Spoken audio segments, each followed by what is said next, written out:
My shit a little weird, bruh.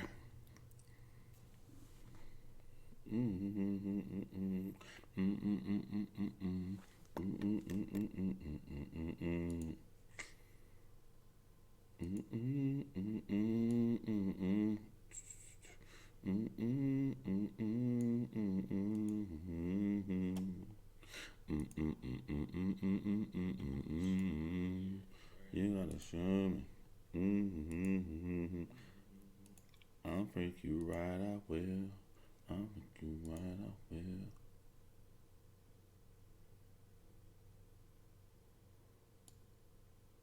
What about that? Let me see. That looks more natural with it. Is that fine? So it's over here. Alright, over here. Alright, I get it.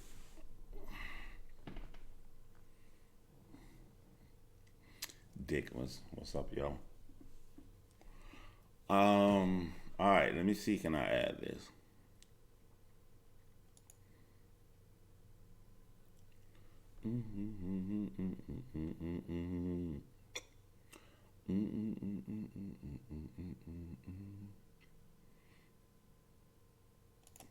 Media?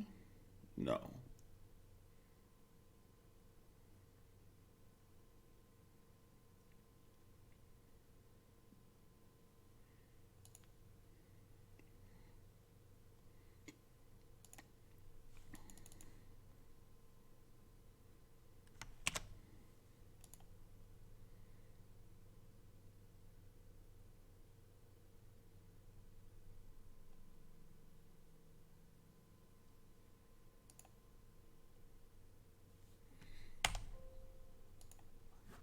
Alright, yeah, I'm trying. Hold on, y'all.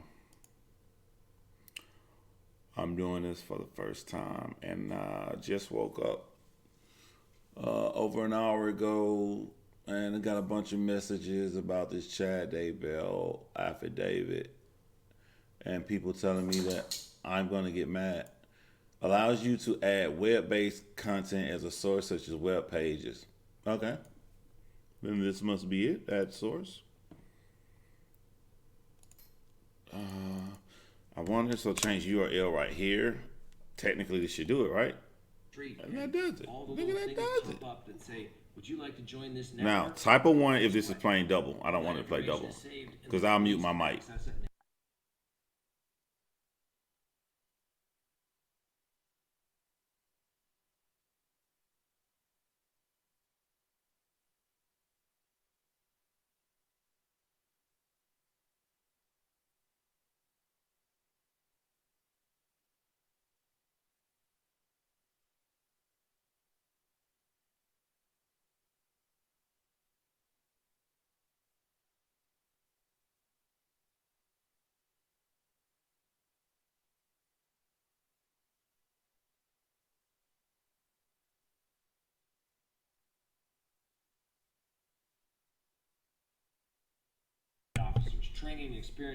All right, I guess it only plays through my mic, which is weird. The other one doesn't do that. But I'm trying to maximize Scott. Of the phone. I'm telling you, this is so routine these days. If they think that you've done something, they can ping your phone. They can find it so easily. It's scary. It really is. I'm a little surprised it took so long in this particular case to get where we are today, but we'll deal with that. So it says CAST uses a cellular device, GPS data points, cell tower connections, Wi-Fi connections, and Google tracking information to establish the location of a cell phone. The GPS points used by CAST are considered to be highly accurate and can place an individual device within a 6-meter radius.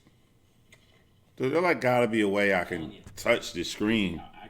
Come on, bro. And even if you try to turn it off, you can't necessarily do it because they're still pinging off of cell phone towers. I can't pause him. The screen that Scott is on, I can't do anything with it. I'm trying to like I can't hit pause. Like in case I want to stop and talk about it. It's just Cox's phone exited the west entrance of Yellowstone National Park at 1840. That's 6:40 p.m.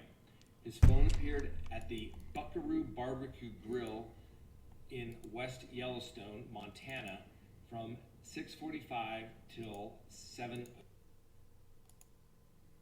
street, and all the little things pop up that say, would you like to join this network? Guess what? All that information is saved, and the police can access it, and they can literally follow you around where you're going. Had a bank robbery case where that's what they were able to do, and literally could track where they stopped, for how long, and it is extremely, extremely accurate. So this is where it really gets good, all right? The Cellular Analysis Survey Team, hereinafter referred to as CAST, is an FBI unit. I'm gonna have to listen to all of it, then give my opinion, because I don't know how to pause Scott. So I'm just gonna have to listen right now with you all. CAST has analyzed Alex Cox's phone and provided the location information mentioned in paragraph 13. The CAST analysis provides the locations of Cox's phone. Due to the officer's training and experience and common knowledge on board, most individuals now keep their cell phones with them at all times, and locations of the individual's phone can be used to establish the location of the owner of the phone. I'm telling you, this is so routine these days. If they think that you've done something, they can ping your phone. They can find it so easily. It's scary. It really is. I'm a little surprised it took so long in this particular case to get where we are today, but we'll deal with that. So it says CAST uses a cellular. I can pause him. Is he not paused? Is he paused? Type of 1 if he paused. All right. So I can make him full screen. We got Scott on full. All right, let's go. Let's go. Let's go. Device, GPS data points, cell tower connections, Wi-Fi connections, and Google tracking information to establish the location of a cell phone. The GPS points used by CAST are considered to be highly accurate from 6:45 till can't necessarily do it because they're still pinging off of cell phone towers. It's amazing. CAST has further informed law enforcement that Cox's phone exited the CAST has further informed law enforcement that Cox's phone exited the west entrance. Okay, so he's talking about Lori's brother, Alex Cox. All right, Alex Cox. Of Yellowstone National Park at 18:40. That's 6:40 p.m. This is right after her last photo taken. Okay. His phone I literally just woke up a little over an hour ago. Passed the hell out. Everybody telling me about this, telling me people went live. I don't know what happened, what this is about to say. So you're about to get my live reaction. And we at Yellowstone Park, and they just left, and he's talking about Alex. Okay. phone appeared at the Buckaroo Barbecue Grill in West Yellowstone, Montana, from 6:45 till 7:02. Cox then returns to Rexburg at approximately 8:37. The phone is then at Lori's apartment, Unit 175, until 9:35 p.m., at which time Cox appears to go to Maverick on Main Street in Rexburg at 9:43 until 9:53. Cox then went back to Lori's apartment at 10:44 through 11:15 p.m. I'm confused, y'all. Y'all help me out. When he's talking about 9 and 10 o'clock, do the police use military time? Is he saying AM, or would he be saying like 2200 hours? Is this? I don't know if this is morning or night, and I'm trying to visualize what's going on. Is he leaving Lori's at night and going to Chats in the daytime? Like, if anybody already heard what happened, don't tell me like the whole thing. Just right here where we are. Is he talking about PM or AM? What's up, EJ? He's talking about PM. Okay, so police reports, they just do normal time. Okay. Again, I apologize. I just went live. Okay, so they went to Yellowstone, and he's saying that he stayed at Lori's all day to like 8 something at night, right? All right. p.m. Hold on. Let me just go back. Law enforcement that Cox's phone exited the Cast has further informed law enforcement that Cox's phone exited the west entrance of Yellowstone National Park at 1840. That's 6:40 p.m. His phone appeared at the Buckaroo Barbecue Grill in West Yellowstone, Montana, from 6:45 till 7:02. They do use military, say 18, but Scott is making it normal time for regular people. I get it. So we're at nighttime. All right, I got it. Cox then returns to Rexburg at approximately 8:37. The phone is then at Lori's apartment, Unit 175, until 9:35 p.m., at which time Cox appears to go to Maverick on Main Street in Rexburg at... This is giving me, I'm giving y'all my live reaction. I'm getting Chris Watts' vibes. You know what I'm saying? When you watch Shanae go in that house at nighttime, knowing that's it. I think Alex is going to Lori's house to go ahead and do the deed. And the best thing I can hope for, and the reason I asked was this PM, is I hope that he went in to do something to them kids while they were asleep, so it was painless. Because at this point, we already know that they lost their life. So the only thing we can ask for is that it was something quick. Before I make this assumption, let me hear something else. 9:43 until 9:53. Cox then went back to Lori's apartment at 10:44 through 11:15 p.m. At 11:44, Cox is located at his residence in apartment. He went back at 10:44. So maybe they talked about it until the kids went to sleep. But what's even more scary, because he left, right? 9 something. He come back at 10:44 and he leave an hour later. So, I mean, it was why your brother who killed your other husband, who beat the crap out of your husband before that too, you know what I'm saying, seemed to be your hitman. He not coming there unless he coming there to kill the kids, right? So that means that they died in an hour. He was gone in 1 hour. So pretty much this happened at 10:44 p.m. at night. They planned everything, how they gonna do it. She let him back in when they was asleep. And he went in there and he did it. Apartment 107. On Monday, September 9th at 12 a.m. and at 12:44 a.m. This a.m., so it's like a couple hours later. It's like he went at 10:44. He left an hour later, and he's saying like 30 minutes after that, so he's still at nighttime. Cox's phone was located at his apartment. Yeah, that's what I said, Tanny. He already killed Charles. That's what I literally just said that. So yeah, he's a henchman. However, at 2:42 a.m. in the morning to 3:37 in the morning, Cox is located again at Lori's apartment, where Lori lived with Tylee and JJ. The officer states that this is significant not only because he is there in the middle of the night, but also because this is the only time in September My bad. Maybe this is a murder time right here. He appears to go over to Lori's between the hours of midnight and 6 a.m. At 4:37 a.m., Alex then goes back to his own apartment, Unit 107, until roughly 8:59 a.m. At 9:21, he was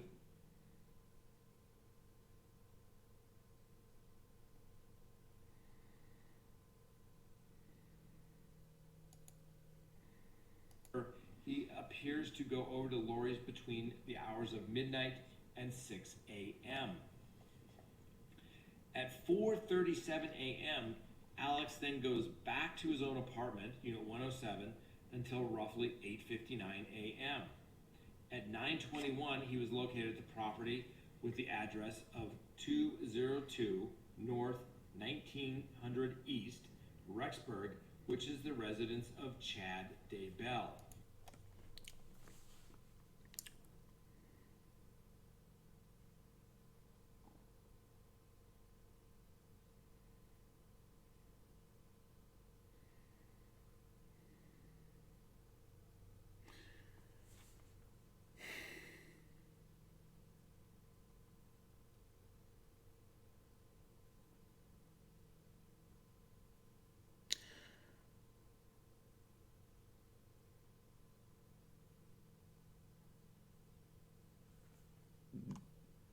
This woman opened her door for her brother to come into her place and kill her sleeping daughter.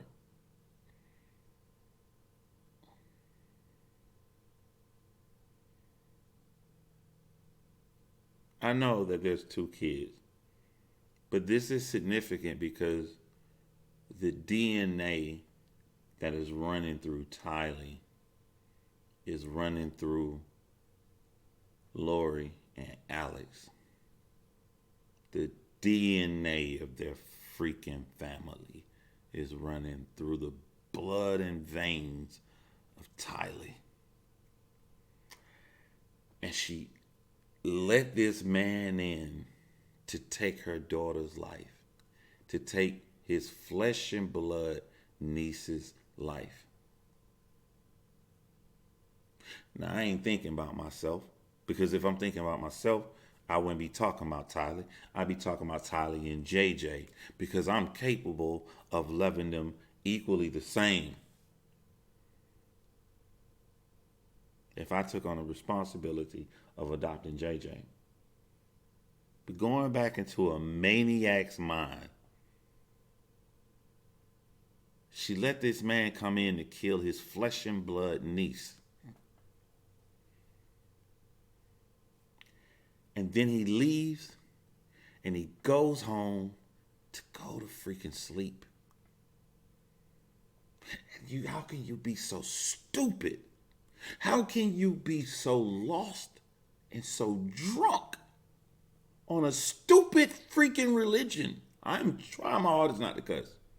You're so lost on a religion that you are duped to take out her first husband, and you're driving to someone she likes that she wants to marry. It never occurred to you on the drive with your flesh and blood niece.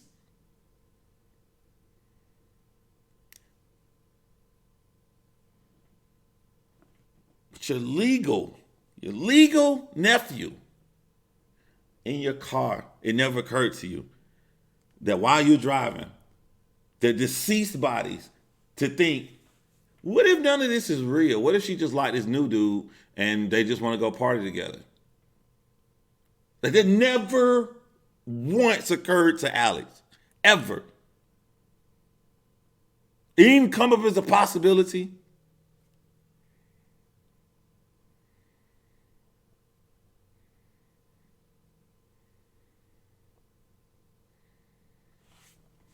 Go on, my man, Scott. It should be noted that while Chad Daybell's address is listed as Rexburg, it is actually located in Fremont County, Idaho. At approximately 9:21, reading is a GPS data point and places him behind the home on Daybell's property near the east end of the barn. That's what people don't know, boy. And we ain't living in them old days where they can get closer than the tower now. Alex Cox's phone was still at the Daybell. If you already read the affidavit or whatever, could you do me a favor and keep all details to yourself? It's not often that people get to see your live reaction. So I don't know what. I'm hearing it from Scott, my man here.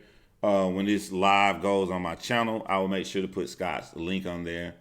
I'm not going to play any of Scott's ideas or what he thinks. I'm only going to play him reading it because if you want to hear more of Scott's idea, go to his channel and give him a view and give him a thumbs up for it. He the one who put in the work and got this, you know what I'm saying? And made it easy for somebody like me to simply play it. So go watch Scott's channel. But let me just see what happened. Residence at 10:39. At 10:47, his phone shows a hit at the city of St. Anthony. At this time, the police are able to tell he was actually... Yo, like, I ain't trying to keep stopping it, but like, how much do you know this dude? How much do you know this dude?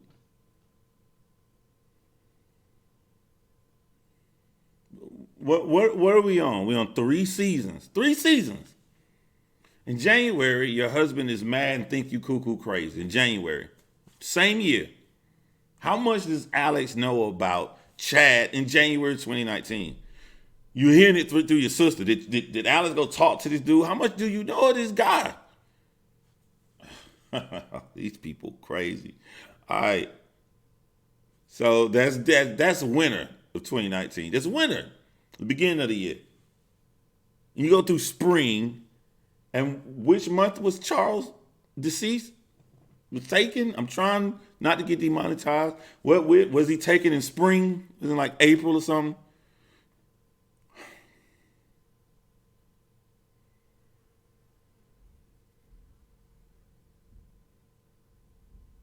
When is summer, man? Ain't summer September 22nd?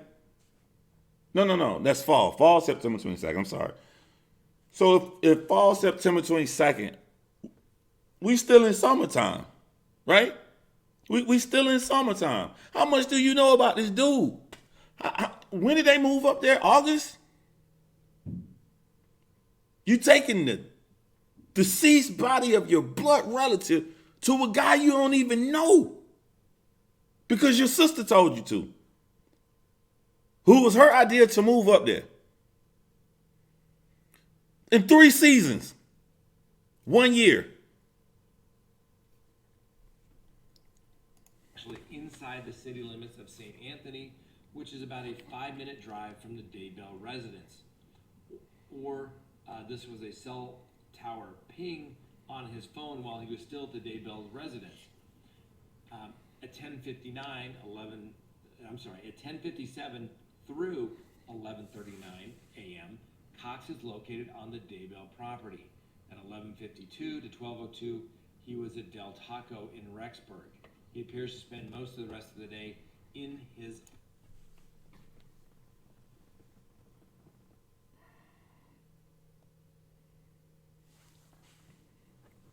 Let me follow my sister to this state when she ain't gonna be with this guy she likes a lot. Let me kill her kids. Let me take their dead bodies to this guy that my sister liked. This married man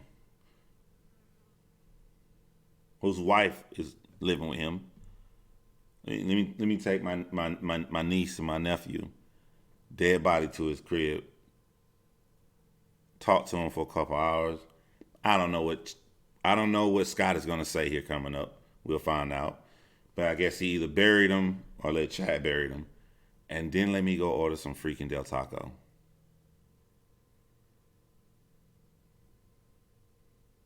Del Taco.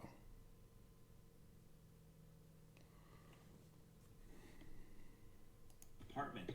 So we talked about that. Obviously, the police are saying they can ping somebody and locate somebody within 6 meters of the phone location where they believe it was actually located. And at one point, they believe that he's at the Daybell property, but then he says, Tanny, if somebody put something that happened, delete the comment. I mean, I was nice. So I'm not on YouTube right now. All I have, when I say I'm not on YouTube, it means I don't see any web browser what y'all see. I only see the program I'm using, and the program does have some comments and I have all. So if someone says something that happens, just delete it. If they put it up there again, you know they're doing it on purpose. Kick them out. oh, he's in the city limits. But with cell phone technology, you can have a cell phone tower right next to you, and your phone would not necessarily ping on that. It probably would, because it's the strongest signal. But if there were lots of other people on that phone, or kind of a low signal, so to speak, it would go to the next, it would ping to the next strongest cell phone tower signal, which could be several miles away, given information, giving differences and things that may vary as it relates to the terrain, because we're talking, the little waves that move through the air to do that. Obviously, your phone doesn't stay on one cell phone tower the entire time, but clearly it shows that Alex Cox was at the property at that time. Now, this is where it also gets really interesting. Through this investigation, the Rexburg Police Department and FBI have seized, searched, and analyzed multiple cellular devices pursuant to several warrants. On June 1 of 2020, this agent was informed by Special Agent Ricky Wright of the FBI that the FBI had been examining a phone believed to be owned by Tammy Daybell. Tammy Daybell is the now deceased wife of Chad Daybell. But it didn't take Chad Daybell long to get over the loss of his wife, because yet some 2 weeks later he was able to marry Lori Vallow and obviously run off to Hawaii and get married. As it states in the affidavit, Taddy was Chad's wife and died on October 19th of 2019.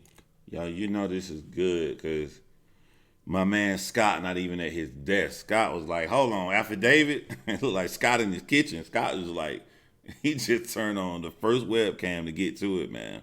That's good stuff, man, Scott. I'm just trying to make light heart of the craziness that's going on here that someone said is about to get worse. So The FBI then found a text conversation between Tammy and her husband, Chad Daybell, on September 9th of 2019. So September 9th. So this is the day after. So they died like at 1 something in the morning, more than likely by Alex. And then this is the following day, which is the day after the last known sighting of Tylee Ryan in Yellowstone National Park. The text conversation, and this is kind of interesting, this is Chad to Tammy at 11:53 a.m. Well, I've had an interesting morning. I felt I should burn all the limb debris by the fire pit before it got too soaked by the coming storms. While I did so, I spotted a big raccoon along the fence. I hurried and got my gun, and he was still walking along. I got close enough that one shot did the trick. He is now in our pet cemetery. Fun times. Chad to Tammy at 11:56, so 3 minutes later. Gonna shower now and then go right for a while at BYU. Love you. Tammy to Chad at 2:47 p.m. Good for you! Exclamation mark. Chad to Tammy at 2:48 p.m. I'm back home now. The officer states in the affidavit that he found these text messages suspicious because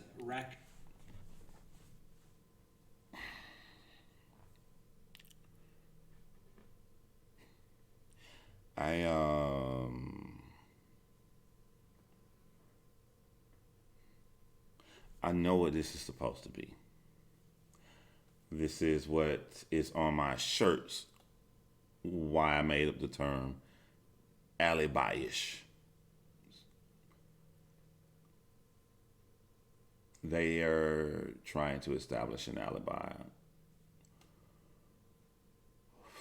for in case someone says that he was burning stuff around the time the kids went missing.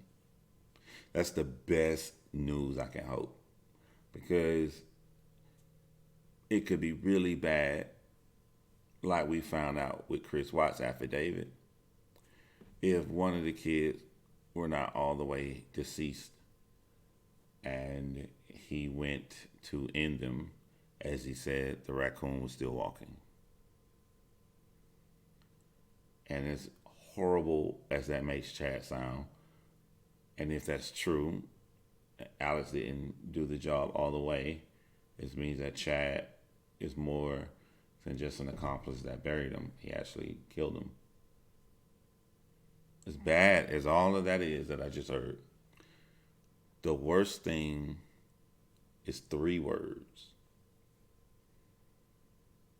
It's these children's mothers saying, good for you.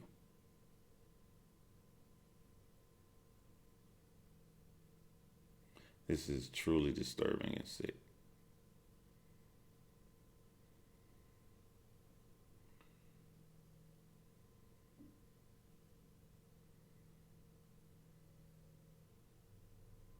Wait, let me go back. Hold on. I don't want to go back. Is he talking to Lori or is he talking to Tammy? Somebody let me know in the comment. I think I'm like 10 seconds ahead of y'all, so I'll wait.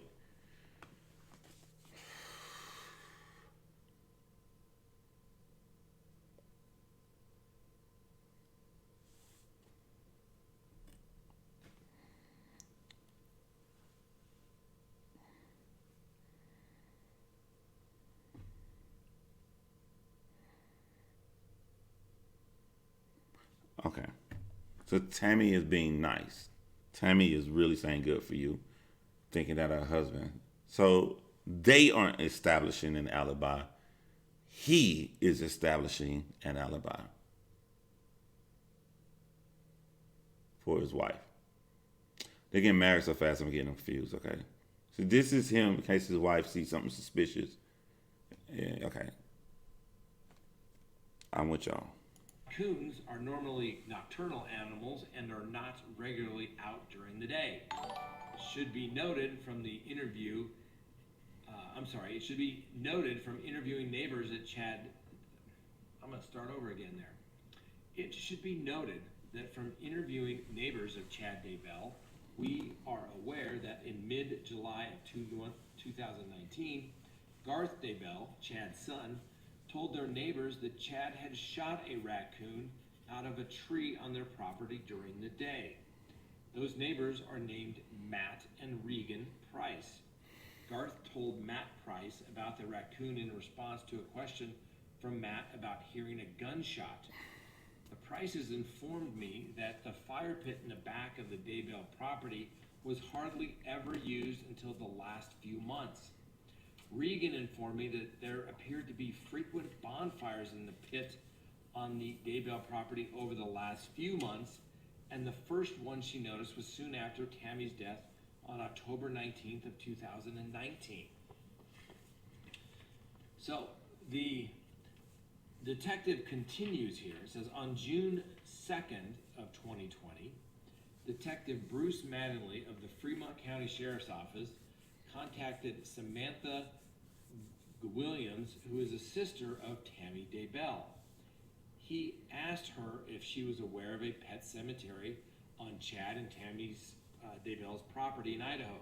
She informed the sheriff that she was in fact aware of a pet cemetery and stated that both she and Tammy were pet people and they both did have a pet cemetery.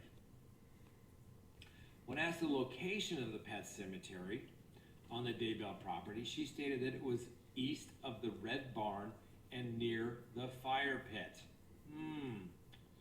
On June 4th of 2020, the officer spoke with Samantha and she informed him that she was aware of the location of the pet cemetery on the Daybell property because Tammy had shown it to her. Samantha was then shown an aerial photograph of the Daybell property, and she pointed to the same area near the fire pit where Alex Cox's phone pinged on September 9th. A lot of coincidence coming together here, isn't it? I like Scott's dry sense of humor. And then the above facts established that Alex Cox appeared to be on the Daybell property on September 9th, 2019 until at least 11:39. Chad sent the text message to Tammy about let me just start over that sentence again. Chad sent the text to Tammy about burning debris and shooting and burying the raccoon in the pet cemetery only 14 minutes later at 11:53. The pet cemetery referenced by Chad Daybell is located at the same location as most of the pings on Alex Cox's phone. Idiots. On September 9th of 2019. On June 3rd, the officer interviewed Melanie Gibb and her boyfriend, David Warwick, in Pleasant Grove, Utah. Apparently, all three of them discussed in depth the weekend of September 22 and September 23 of 2019 due to the fact that both Gibb and Warwick stayed at Lori Vallow's residence in Rexburg that particular weekend. Gibb informed me, referring to the detective, consistent with information she had previously given to law enforcement, that she arrived in Rexburg on September 19th of 2019. Soon after she arrived, Lori Vallow informed Gibb that JJ had become a zombie and pointed out behavior such as sitting still and watching TV, claiming JJ said he loved Satan, and an increased vocabulary as evidence that JJ was now a zombie. Gibb observed JJ behavior and felt it to be the same as she had always observed it to be. Now, the affidavit continues. The last time that Gibb and Warwick verifiably saw JJ was the night of September 22nd of 2019. All right. All right. I'm slow. Help me out here. So they just only ended the life of Tolly.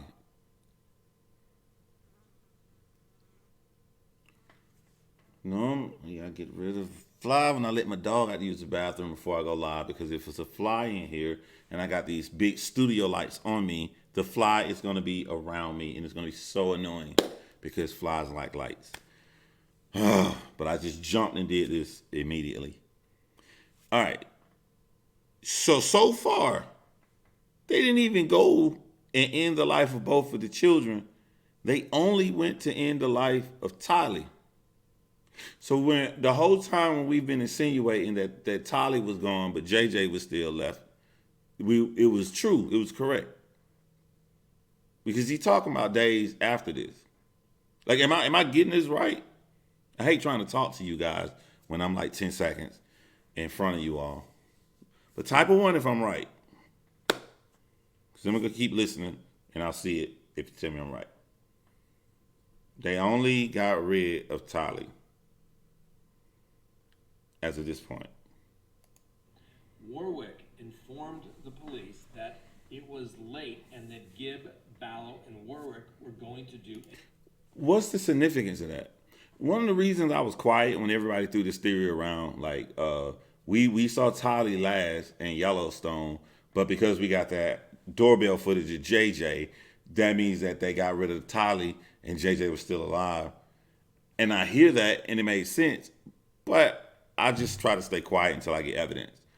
But why would you do that? Can somebody type on the side what would be a reason to only get rid of Tylee instead of getting rid of both of them? A podcast. Warwick said that JJ was acting up, so Alex Cox took JJ to his apartment. Let me tell you what I want to know now. Because we talking about your blood DNA daughter from your womb, out of your body. And you had her for 17 years of her life. You love her so much that even when you left Charles, she went with you to Hawaii. So I want to see video footage. I want to see mannerisms from September the 9th to right now, September 22nd of Lori Daybell. I want to see it with my own eyes. I want to see how this person was acting as she got her brother to end the life of her daughter, his niece, for this dude who face shaped like SpongeBob's. Apartment into the complex. When Alex returned later that night, he was carrying JJ, who appeared to be asleep, and his head on Alex's shoulder. Warwick specifically Gibb observed JJ behavior and felt it to be the same as she had always observed it to be. Now, the affidavit continues. The last time that Gibb and Warwick verifiably saw JJ was the night of September 22nd of 2019. Warwick informed the police that it was late and that Gibb, Vallow, and Warwick were going to do a podcast. Warwick said that JJ was acting up, so Alex Cox took JJ to his apartment into the complex. Because he lived out there with Alex returned later that night. He was carrying JJ, who appeared to be asleep, and his head on Alex's shoulder. Warwick specifically remembered this because he saw it as a tender moment. Warwick further informed the police that when he woke up the morning of September 23rd, he asked Lori where JJ was. This was roughly between 8 and 9 a.m. Lori then informed Warwick and Gibb that JJ had been acting like a zombie and had been crawling on the kitchen cabinetry and had gotten on top of the cabinetry in the space between the cabinetry and the ceiling. She informed Warwick and Gibbs that when JJ had climbed upon the cabinetry, that he had knocked a picture of Jesus off the refrigerator. Vallow then informed Warwick and Gibb that Alex had come and taken JJ. Now, going back to the FBI, their CAS team, the cell phone people, analyzed Alex Cox's movements the morning of September 23rd, 2019 by his cell phone GPS. At approximately 9:55 a.m., Alex is again at the Chad Daybell property. He was there until 10:12 a.m. The pings on his phone locate Alex near the pond on Chad's property at the northern edge of the property. On June 3rd, the officer asked Special Agent Ricky Wright of the FBI to analyze the frequency of Alex Cox's visit to Chad Daybell's property during the month of September. His response was, and it stated here in the affidavit, per your request, I checked the visits by Alex to Chad's house again. There were only 4 visits by Alex during the month of September. These were on September 6th, between 12:41 and 12:53, September 9th, September 23rd, and September 25th, between 10:05 and 10:22 a.m. September 6th, Plan, September 9th, Tolly, September 23rd, JJ, and whatever the last one maybe to talk about and go over the stories. Now, I need some help from you guys.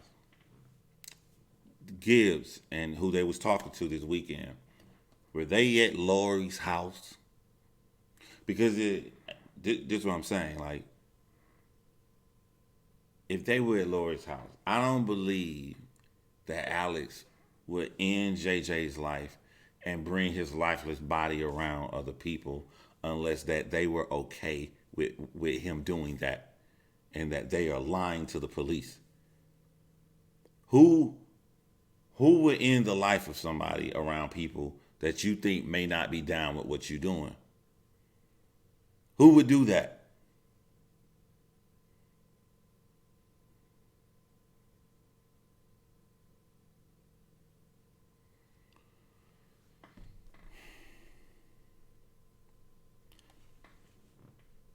You're not even giving yourself an alibi or anything. You're hurting your own case if you are unsure of these people who are around you because you gave them motive.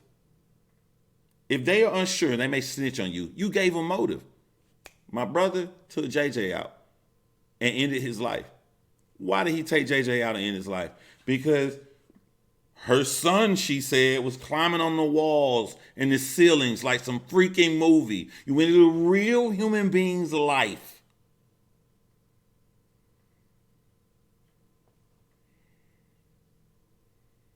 I cannot believe I have not cussed. You ended a real human being's life. Nobody's going to total a kid around other people unless they down with it. It's a wrap. Yeah, it's a wrap. She officially in on it too. It's a wrap. During the two visits on September 6th and September 25th, all the pings were in and around the house, and there were no pings anywhere in the backyard near the fire pit or the pond.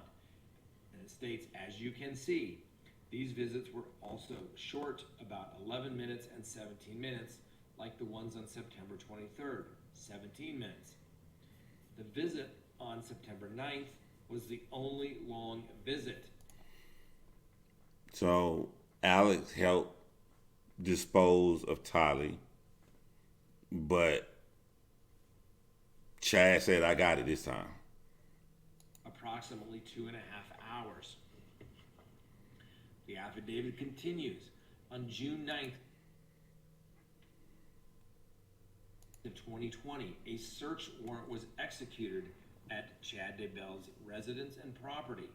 Now, with the assistance of the local FBI ERT team, emergency response team, that we located at least multiple sites of interest. These sites were identified and corresponded to the cellular data of Alex Cox's phone when he was on the property mentioned previously in paragraphs 12 through 16 of the affidavit. Additionally, one of the possible sites correlated to a location on the property Chad had texted his wife about, mentioned above in paragraphs 17 and 18. The affidavit goes on. The first site of interest was located on the north side of the pond near the north edge of the property. This site corresponded with the 2 GPS pings from Alex Cox's phone on September 23rd. A patch of ground was located that appeared to be disturbed. The weed growth on top of the disturbed ground was shorter than the surrounding weed growth. What appeared to be sod etching also was noticed. The disturbed area was approximately 4 feet by 2.5 feet. Members of the FBI ERT team removed the top layer of sod. Underneath the layer of sod were several large flat rocks. The rocks were removed and 2 pieces of flat paneling were found. The paneling was removed and investigators exposed a round object covered in black plastic. Upon exposing the round object covered in black plastic, a strong odor was noticed. An FBI ERT member used a small, sharp instrument and made a small incision in the plastic, and a layer of white plastic was observed. An incision was made into the white layer of plastic, exposing what appeared to be human remains. The crown of a head covered in light brown hair. The remaining dirt around this object was methodically removed, exposing what appeared to be a body wrapped in black plastic. The plastic appeared to be tightly wrapped around the body and secured with gray duct tape. Cheryl Anderson, who is an associate professor of anthropology at Boise State University, was present on the scene and advised the remains found near the pond appeared to be human. The affidavit goes on. A second site of interest was located behind a red, unattached outbuilding located roughly in the center of the property near a fire pit. Next to the fire pit is an area used as a pet cemetery. The site correlated to several GPS pings of Alex Cox's phone on September 9th of 2019. Ground in this area was probed with a steel pole, and several areas of disturbed ground were located. During a search of this ground, a buried cat and dog remains were found. A backhoe was used to dig further layers of dirt. While doing this, bricks were located approximately a foot below the ground. Once the bricks were discovered, the soil was examined and what appears to be 2 bones were located. Based on the condition of the bones, Cheryl Anderson was not able to determine whether the bones were human. Now, why is that significant? Because when the police go to the judge with an affidavit, they have to give kind of all the information. They have to say that here's all the good stuff, why we think somebody should be arrested and charged, but put in things that are basically exculpatory as well. So they put that in there. You would think if they were writing a suspense novel, they wouldn't put that in, but they do that because they have a duty of candor to the court, just like an attorney would in these type of situations.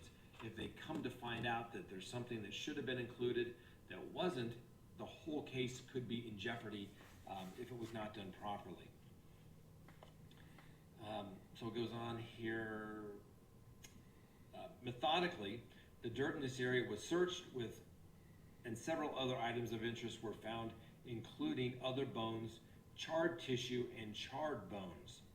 Cheryl Anderson, she's the anthropologist, indicated these additional bones, both charred and uncharred, and tissue found were that of, in fact, human remains.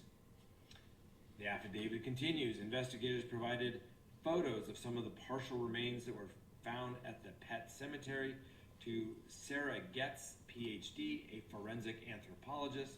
Dr. Getz was able to identify these remains as being non-adult human remains. While officers were conducting their search, Chad Daybell was observed by officers to be... Hey, so they burned Tylee, but they didn't burn JJ.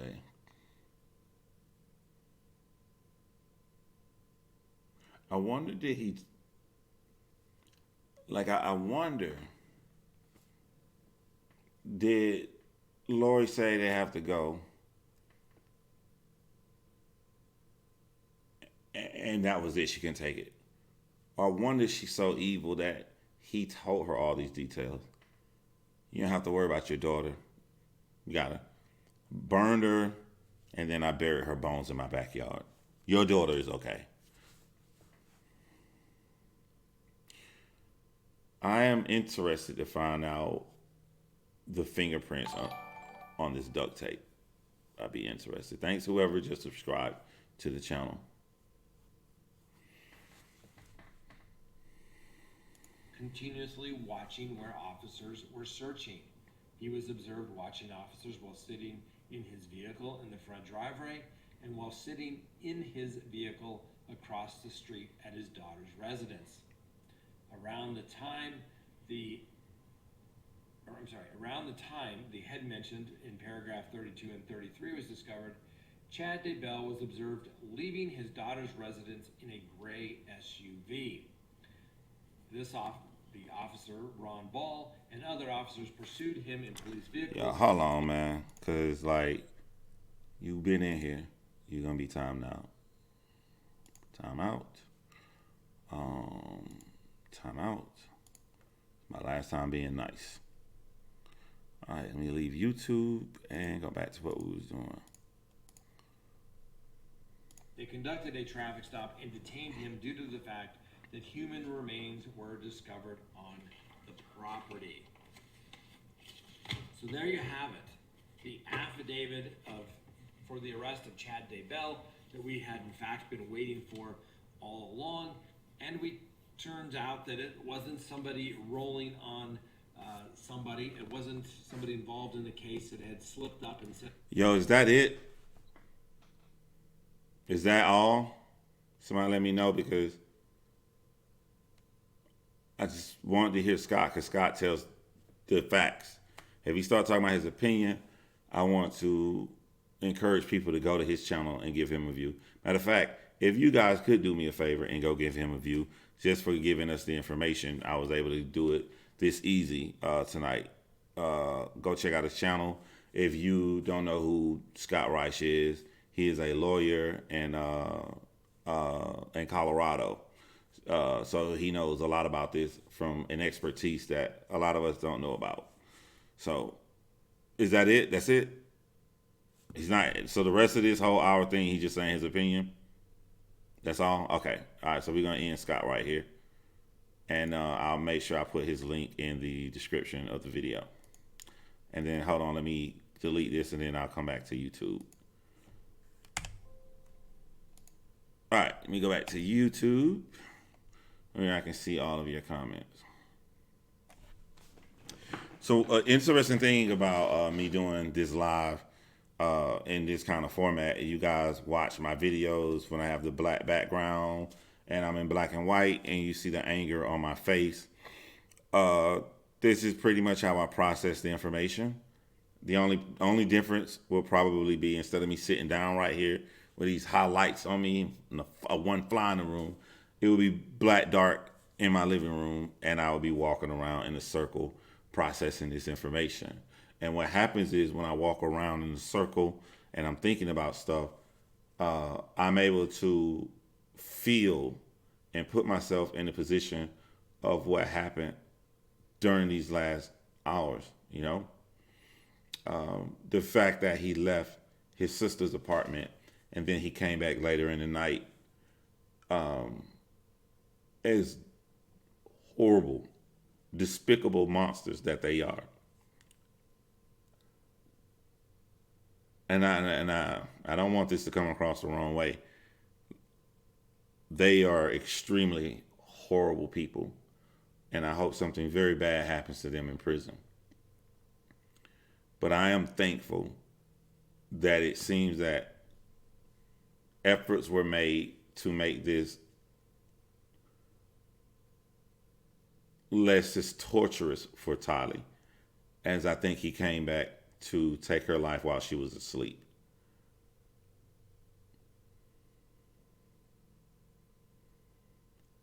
But still.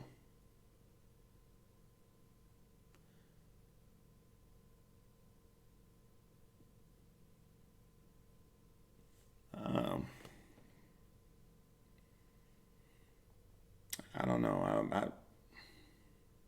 I don't have any details, but I don't know if a gun was used inside of an apartment complex. That would have been good news because she would never wake up. But if he did anything else, if he smothered her, there's going to come a point that even though she's asleep, she's going to wake up. She's going to wake up in total fear. And there's significant things that tell you about a person that you may not even be aware of. You don't even know that you've memorized the distinct combination of deodorant, soap, and cologne a person uses that makes them specifically them. So even if all of the lights were cut off, even if someone is struggling with a pillow over your face or whatever happened, at some point you realize this is Uncle Alex. What is Uncle Alex doing on me? Wait a minute. This is Uncle Alex.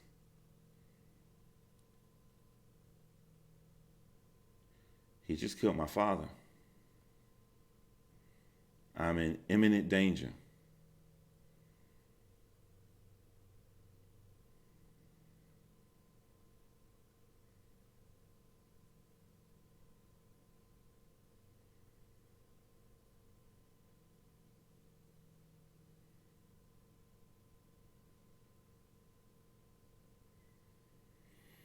God took Alex for a reason. I don't know, man. After watching Lord of Illusions again the other day, after just having a great conversation with someone about Prometheus, if you watch the beginning of Prometheus, the engineers, or the tall white aliens, they made that one engineer feel proud to give his life for the better cause of all engineers, because giving his life was going to start a whole new race of Homo sapiens by allowing his cells to go into the water. The very opening scene of Prometheus. He didn't want to die at a horrible death, but he knew it was meaningful. If you can trick Alex into killing your husband, Charles, and you can trick him into doing all of these horrible things by taking the life of his flesh and blood, same DNA having niece, and then killing a little boy that he should have looked at as his nephew. If you can trick him into doing that, then it would be no problem to trick Alex into giving his life, into taking his own life. So I don't know if Alex got what was coming to him. He probably did it on purpose. We don't even know how Alex died.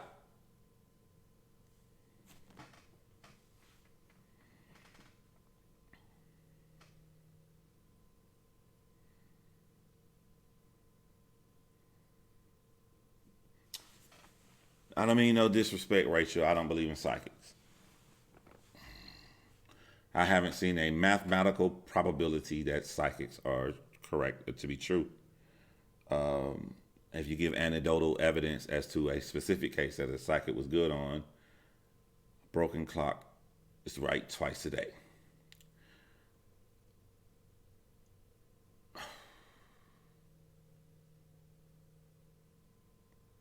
You know what's crazy though, man?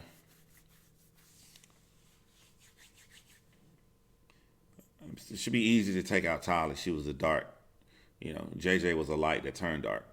But what's really sad is that they talk about JJ like he was a nuisance.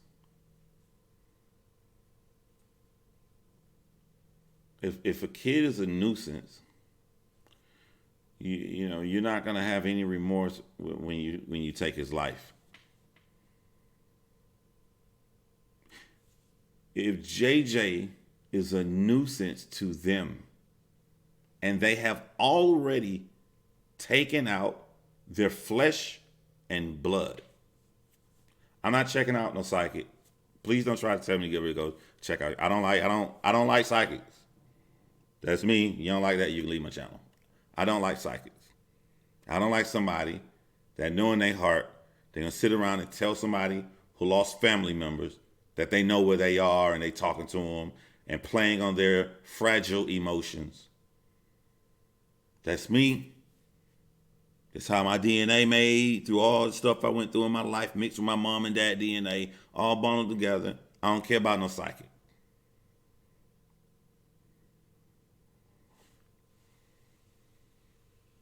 You come bring me example about psychics, I'm gonna go right on and bring you a million examples of extremely angry parents of lost loved ones who was duped and tricked by somebody playing on their emotions, who was 1,000,000,000% incorrect.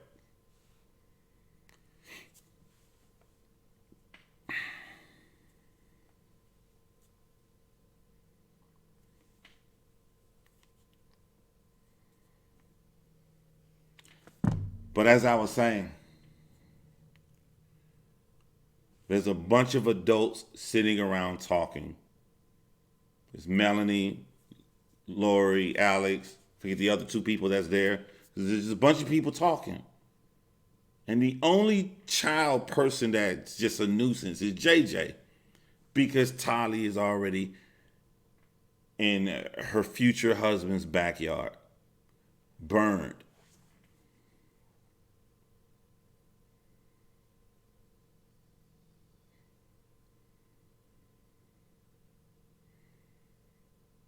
And Alex is clearly a psychopath.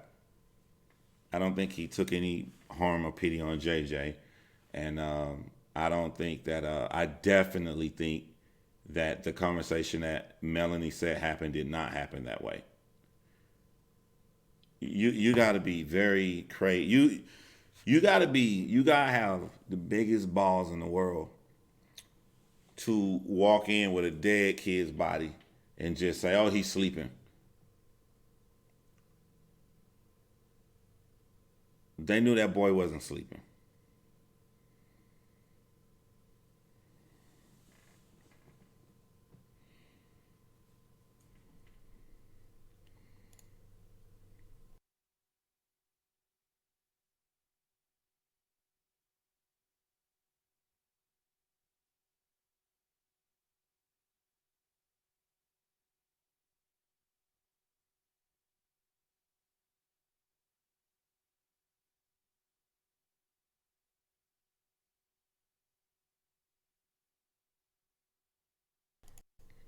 I literally just woke up and my mods were in the group all talking about this, and I was like, "What happened?"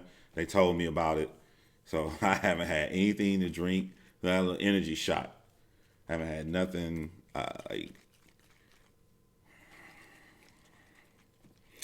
When I said I was gonna do true crime, right? The people I looked up to was like, like the Kendall Rays, Daniel Hollins, and the people, they just cover old cases, and that's what I was gonna do. Old cases give me all the information I need. I know everything wrapped up in a bow. I go dig, get a lot more research, put my own flavor onto it, and tell that story. But there's this sickening reputation that I'm noticing with new cases that I don't like the feeling. I don't like the way it makes me feel. It's like you have these ideas in your brain about what you think Chris Watts did, and then what do you call it? It wasn't an affidavit with Chris Watts. What was it called? I forgot. Y'all, I can't think of the name. But when that paperwork came in, and you saw more details, you realize that sometimes truth is stranger than fiction. And then when he goes and he talks to the police after he's in prison, and then he tells them more disturbing thing, that he sat on his wife's pregnant stomach, and that she relieved herself, and he wrapped her up and the kids could see it, and he tells you that while the sun is coming up, he's taking the life of his two children. Like, you never expect anything like this, and this is real life. And you hear these, like, we go from, since this broke in December, to wondering where they were oh, they're out in Yellowstone. Oh, they're here. Chad did this. Lori did this right here. And you realize they're just stupid. They're stupid. I'm going to come over to your apartment. I'm going to take your kids out one by one. And I'm going to take them to your new boyfriend's house that you're going to marry in the future.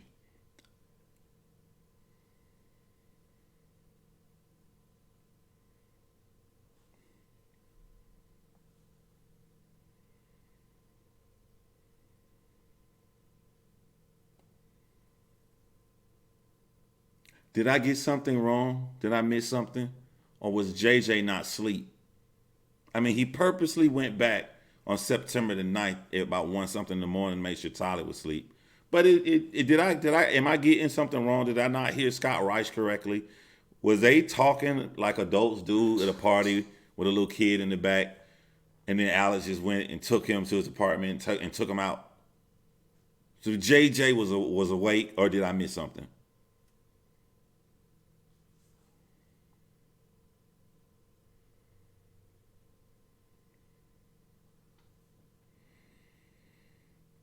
Thank you, Ashley Motto. Yeah, my Moss is the ish, man. I love my Moss, man. I made an effort to not just have people mod on the side. I made an effort to have a collective team, and me and my Moss, we talk. They know everything, so I learned that from Jay for Justice, you know. But did I miss something? Am I understanding this right? Instead of the normal frustrated adult that goes, have people in their living room and they talking and the kid is acting up, they go march into the room and say, you stay in your room, and they close the door and then they go back. But this time it was like, okay, he's a demon. You know what I'm saying? Alex, go take care of that. Take JJ out. Take his life. Picks him up and coddles him. Takes him to her boyfriend's house. Am I getting that right? Now, no, wait, when he brought him back, I thought he was gone when he brought him back. I don't think he was asleep when he brought him back. I don't think he was deceased when he brought him back. But I'm saying before he left, he took him out like, yo, you get on our nerves. Let me take you out here, go to my apartment down here. Let me end your life and bring you back in. You're gone. No more demon problem.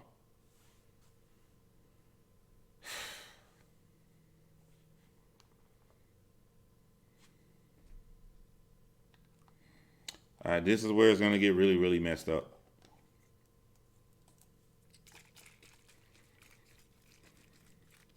This is where it's going to get really messed up.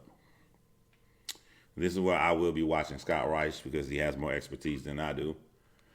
But I don't know what you're going to get Chad on besides the charges he's already been charged with now. I don't know what you're going to get Chad on. The closest thing you can get Chad on, I don't really know. You can't really get him on. You can't really get him on saying that about the raccoon thing.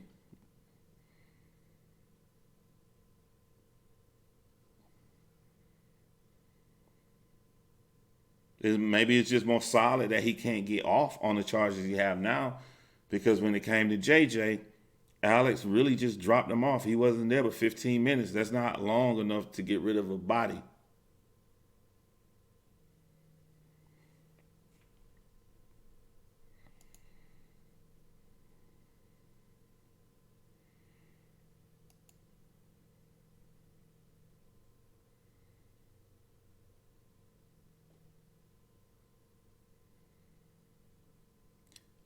Yeah, unless Tyler was shot. Yeah, if Tyler was shot in the apartment, they're the dumbest people ever.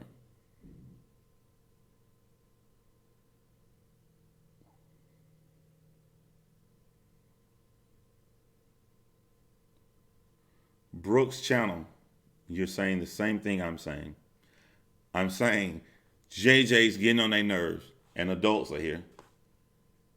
The average person would take a child to their room and be like, be quiet. Uncle Alex took JJ to his apartment, ended his life, and brought him back.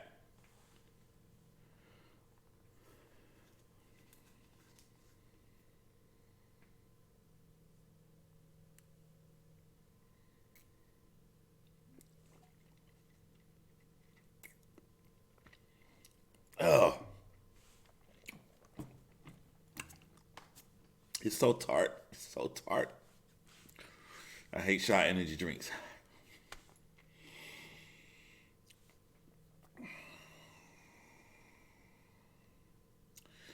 What I'm saying is, with Alex deceased, I don't know how they can get murder charges. I hope so. We all know what happened. We all know you can't go on a honeymoon and get married quickly and be that happy if you don't know where your kids are. And now we know that they left directly from your apartment to your new husband's backyard.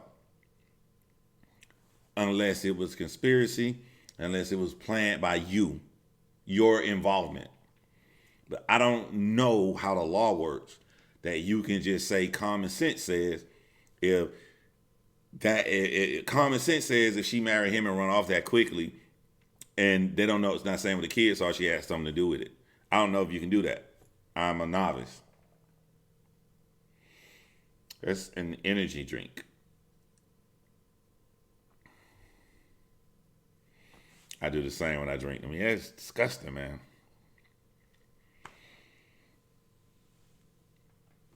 So I'm not saying what I believe.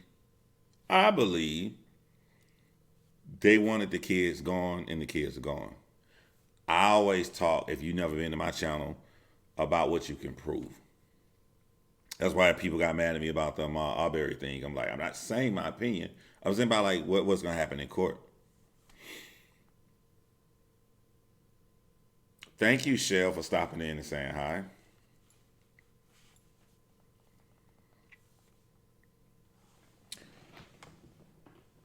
And when you say don't forget Tammy's death, Joan, I know what I think happened to Tammy.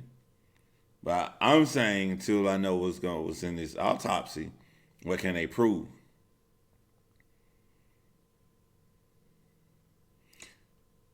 This to me, I really hope they can stack on the most amount of years possible to these charges that both of them are going to get. Because it's a possibility that they may not get the big murder charge.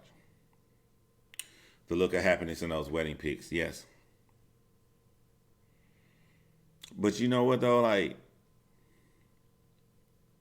I'm almost mad at Lori Daybell.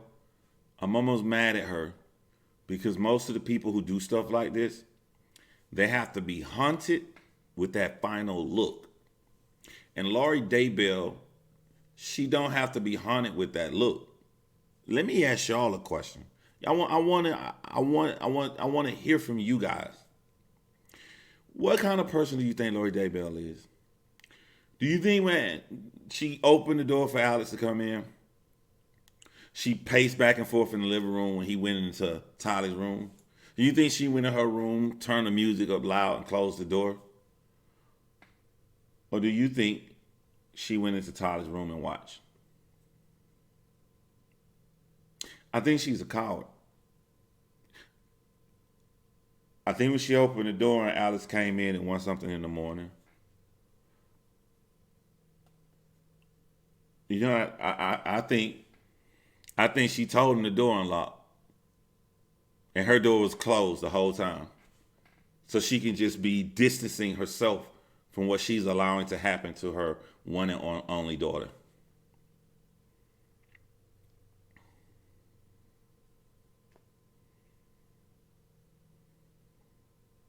Tanny said, watched.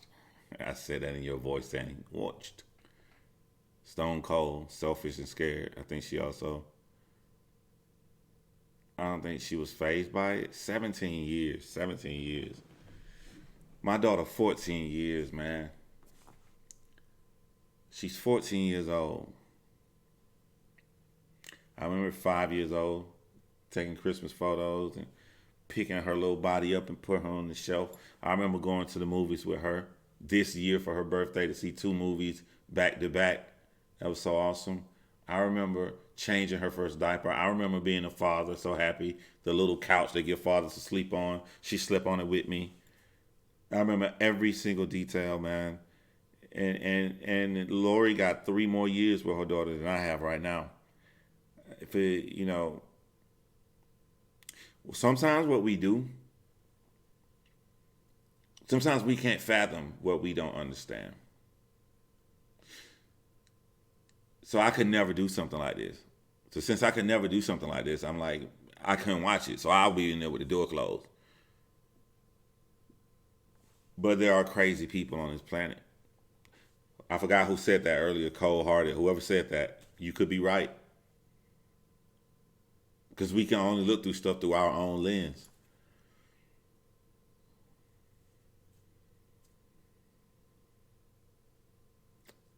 I hope you're wrong, though.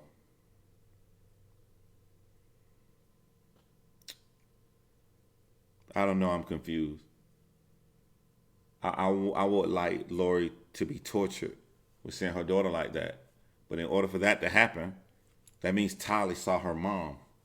And I don't want Tali's last moment to be of this major confusion of the woman that you trust and love. What did I say on my first 3 cases I did on this channel? Mother is the name of God in the hearts and mind of children. So I hate for Tali to be struggling with her uncle. Break free for 1 second and look and see her mom standing in the doorway, just watching as her uncle grabs her back down and finishes it.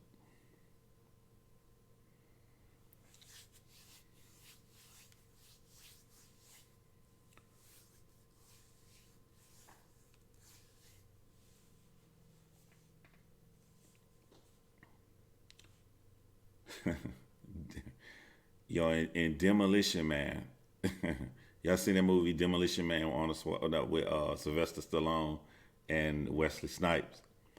In Demolition Man, they put a program in Wesley Snipes, the bad guy, to where he couldn't kill the head secretive bad guys. He couldn't kill them. Wesley Snipes got smart and said, I can't kill you. And he threw the gun to somebody else. And then they killed the person. So with that being said, one of my moms, would you like to get your Amy up out of here? Just do that, I didn't do it.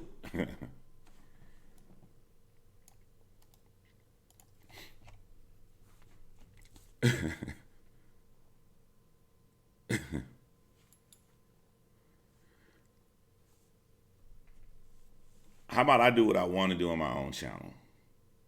And you can not look instead of hiding behind a fake profile and trying to tell me what to do. I think Tali knew what was going to happen to her after she knew what happened to Charles Vallow. Hey, Diane. I think Tali knew what was going to happen to her after she knew what happened to Charles Vallow. I don't know, man. When I look at that videotape outside, she didn't seem distraught. She didn't seem like a child who just, realized that her father was deceased. I don't know. That's kind of hard to tell. But for the idiot trolls who love me so much, they continue to watch me. All the facts about this affidavit was literally read verbatim, word for word, by Scott Reich. Once you say all of the facts, people come to you that makes you different than a sheet of paper that says facts to hear your opinion. Also, instead of it being a case of of my whole motto that anybody that knows me from the very first time I decided to make a true crime case is that I do want you to get emotional. I do want you to see the gritty realism of what happened instead of the sensationalized versions that they give you on these quick programs on shows like Investigation Discovery. I have never in any video quickly said someone died. I gave you the specific details. I purposely triggered your mind and your heart. That's what I choose to do with my platform, to make you see how senseless this stuff really is, how cruel this stuff really is. So either you don't know me, or you do and you're just a dick who's just trying to get some attention. So Chad Ryder wanted her name removed from the books. She said that the books laid out that there was going to be death. Yeah, I heard about that too. I think the police failed Charles Vallow. Yeah, I saw the webcam video of Charles Vallow today. Courtney says, preach. Gotcha, love. Man, sometimes the police get a bad rap in situations. All right, so yeah, it doesn't matter that Charles Vallow is a big guy and Lori Vallow was a small woman. If you just treat everybody the same, if you just would have investigated that case as if Lori Vallow, the small woman, would have told you the same things about him. I got this big crazy husband who think he's the leader of some new free world and telling me that I'm being by zombies taking 35,000. If you would have investigated the same way you would have did for her, for him, it could have postponed a little bit of this stuff. But the way that it seems that they were going, nothing was going to stop this. Police confirmed with Mrs. Daybell's sister that the Daybells kept a pet cemetery located east of a red barn near the fire pits on the property. Ms. Daybell had shown her sister the pet cemetery. Brooks' channel, we just went over the whole thing, the whole affidavit. So we got all that information. Appreciate that, though. Tyler was there to protect JJ. So sad. Her mother hated that Tyler was trying to calm her at the police station. There was a reverse relationship for sure. Hey, y'all, don't preach to me. Don't preach what I'm about to do. Because I'm going to do it anyway. So don't get mad, all right? Hold on.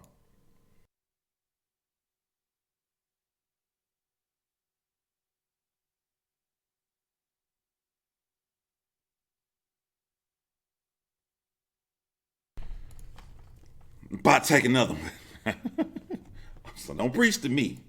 I just woke up. Duchess, thank you for being you. Puppy fun. Thank you, Duchess. Appreciate that, man. My girl Duchess been rocking with me for years. Duchess, we're going to be about pushing 5 years here soon. Imagine what it's like to have your son murdered and no one wants to name it. I've had my son murdered. Thank you. No one wants to name it. I'm so sorry to hear about that. Hot Scorpio Rouge.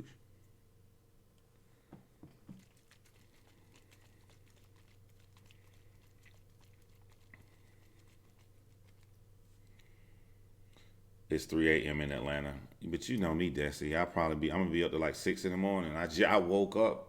What time did I wake up? I think I woke up at like 11:40.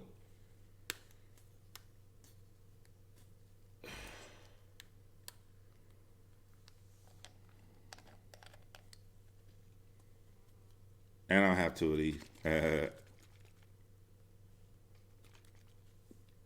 Oh, I see somebody. No, I won't sleep at all, Pam.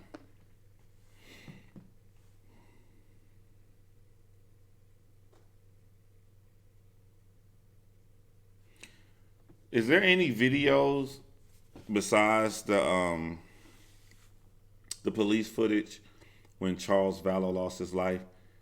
Is there any videos online of Alex? I would like to see Alex in action, his personality.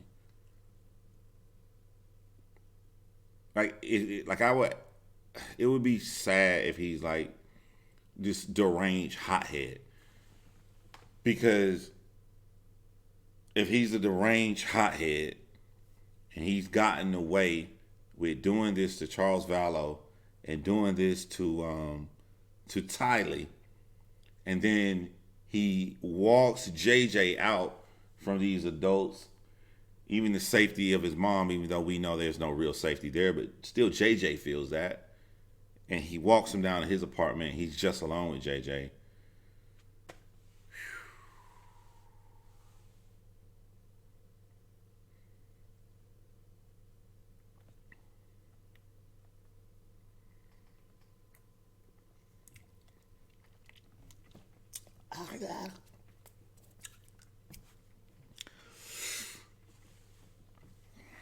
There's some videos of Alex doing stand-up.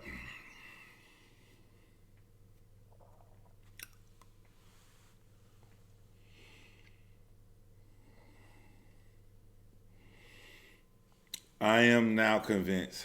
I didn't even take half of it. It's just so horrible. I'm now convinced that Melanie has something to do with it. To tell the police that, you saw him walk out with JJ and he's climbing the wall on cabinets and stuff, and he's asleep holding to him. Come on, yeah, Melanie knows. Oh yeah, I saw you, Destiny. You sending me a link? Okay. Can we react to what? Truth is, why is that? What's that corner like that?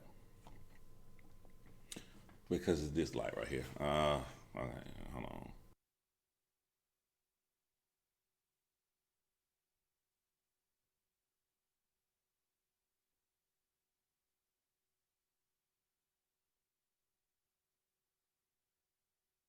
A little better, I guess. Fix it for the next live.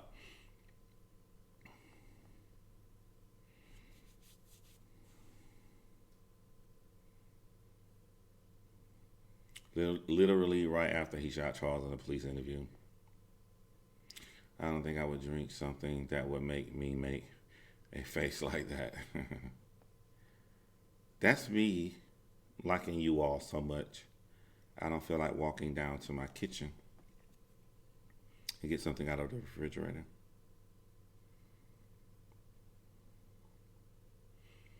Alex Cox stand-up video.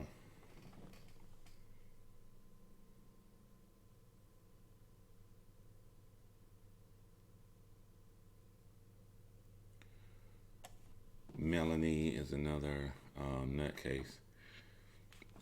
It seems like she's gonna get off scot-free though. I don't see any charges coming to Melanie, and this is where I'm on the opposite side of the Chris Watts case. Everybody and their mama saying that Nicole Kessinger had something to do with it. I don't believe Nicole Kessinger had something to do with it. So she should not be in jail for murder. But I differ on this case. I think that Melanie knew exactly what was going on. I think a lot can be heard from his phone call with 911 after he shot Charles. Yeah, I saw that one. Everybody was weird on that, man. Where did you buy your necklace? What is that called? What's the maroon? Um,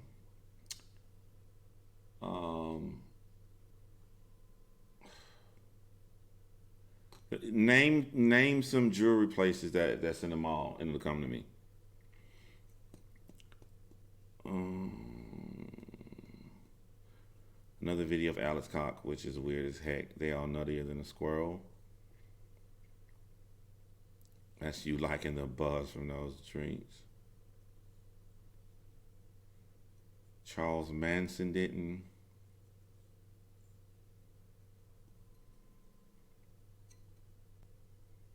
Yes, thank you. K's. I'm like, the maroon thing, yes. Uh, I got it from K's on Black Friday with the little wrist thing. So nothing extravagant or anything. No, I was K's. I'm one of those people. This is what I do. If I buy a girl something, like if I go to a jewelry store and get a girl like a nice piece of jewelry, while I'm in there, I might as well get me a piece too. Knock out two birds with one stone. What do you think about Laurie's wedding ring? Kind of cheap for her style. I don't think that Laurie cared about the a diamond or anything because I felt like she already had that with Tylee's biological father, who was well off. I think that she wanted to be with Chad Daybell so much, she just wanted to be Laurie Daybell. I mean, think about it. If you know, in most cases of murder, normally you got to take out one person and then y'all can be together. That's what they think. They had to take out how many people? Four people, possibly five, if they had something to do with Alex too, or if Alex just gave his life for the cause. So, so Gibbs is supposed to be testifying against Mel P in July. There was some sort of inappropriate relationship between Alex and Lori. I hear people talking about that. I don't normally speculate or say anything unless I get evidence. So, but yeah, I have heard people say that. When I heard the text Chad sent Tammy about shooting the raccoon, I instantly felt he was making excuses for shooting Tyler since neighbors asked before about a sound. Thoughts? I agree with you. Irish Bohunk. Why would he even care? You know, she's not a light. She's a dark. The ring was made of some kind of stone, which, if she had any in dust form, could cause death and flu-like symptoms. Okay. I don't believe in any of their weird beliefs. Everyone needs to treat themselves every now and then. Tonight is an exception. We are requesting no discussion about the graphic cause of death related to the children. No, no, they can talk about that. I didn't want them to talk about it when I was learning it because I wanted to give people who come watch my channel my real live reaction video. But now that I've already heard everything, they can talk about it. I am JJ's biological aunt. Charles was my uncle. Kay and Larry are my parents. And my baby brother is Todd and is JJ's biological father. I would say this to you, Crescia, only because of the crazy world of YouTube.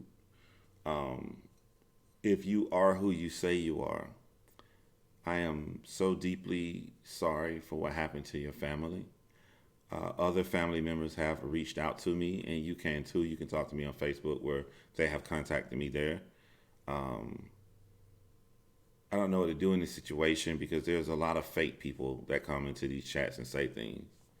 But if you are who you say you are, you have my deepest sympathies. And I would like to talk to you.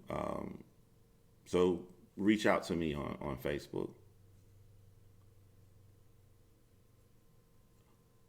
People were being timed out previously and asking why, John.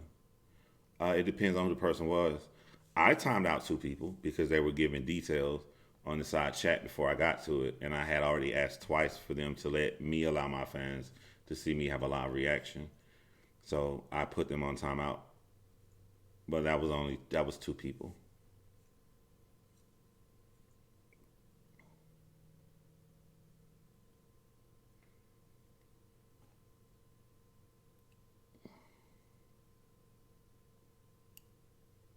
To JJ's, I'm sorry for your loss. Sending prayers to your family.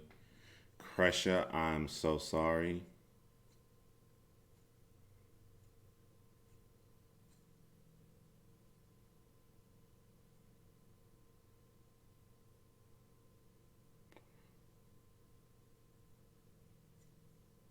I'm so very sorry for your loss. Did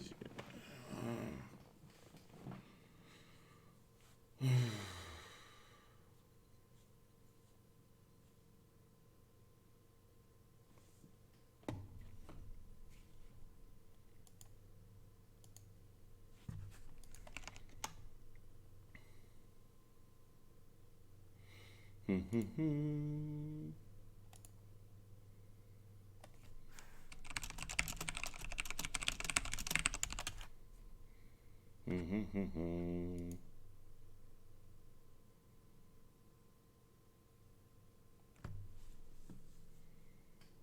Please know that we are devastated. I've personally racked my brain over and over again, day after day, trying to figure this out, just as everyone else who follows this case.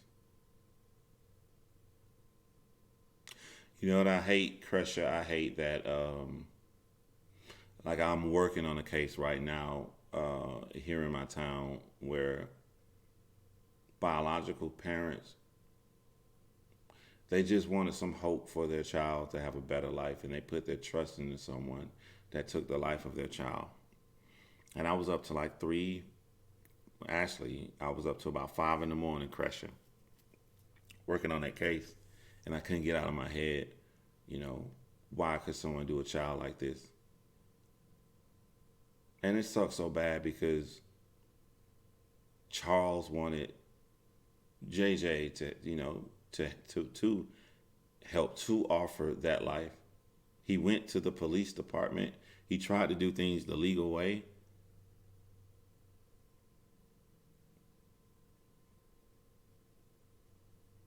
I don't even know why. I don't know why this happened. And when I say that as a person who look at crimes a lot, and I understand two people want to be together. I understand the stupidity of two people of thinking that they got to kill somebody. But like, Tolly was about to graduate, and JJ could have went to his grandparents.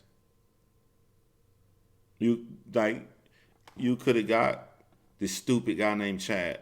You could have married this stupid Chad. You know, go through your divorce with Charles. He go through his divorce with Tammy. This was crazy. This was so senseless. Yes, you can get Crusher my information, but Crusher, I don't know, but other people have hit me up on Facebook because I got the same name, John Crimes, and you can send me a message.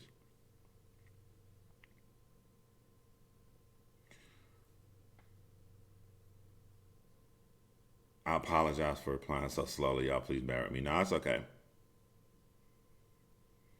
Sarah, I would unsubscribe and subscribe back and then hit the bell icon and then hit all for icon. A lot of times that helps with people.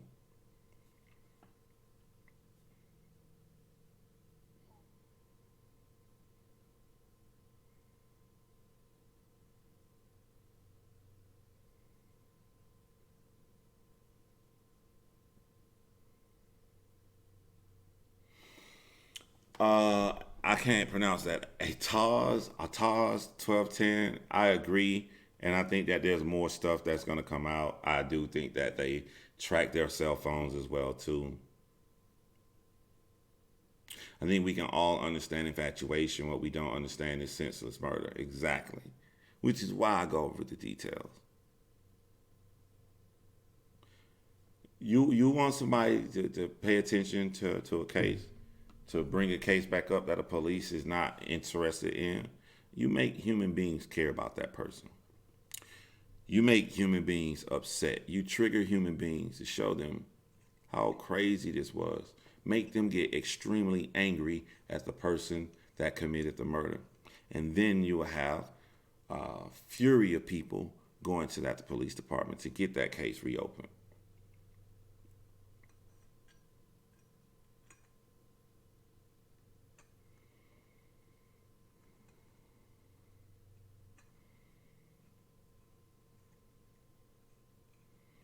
Yeah, he does. So I hope there are more charges that can keep him in for a long time. That can keep him in.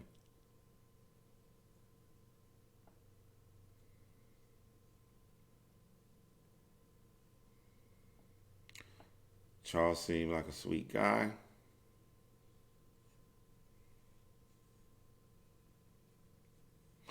It's weird, like with Kresha or other people that contacted me, and also like with Kobe having a YouTube channel. That's like it's weird when you're dealing with like new active cases. You know, it's weird in a good way because these are reminders that this is real life. This ain't no 1 hour entertainment story that you can watch on 2020. This is real, man. This is real. Tali is my hero. I felt that she ultimately died by trying to protect her baby brother JJ. My uncle truly was an outstanding human being and treated everyone with the utmost respect. Good night, y'all. I don't have an energy drink. I do not believe that you're going to sleep at 12 o'clock your time, Desi.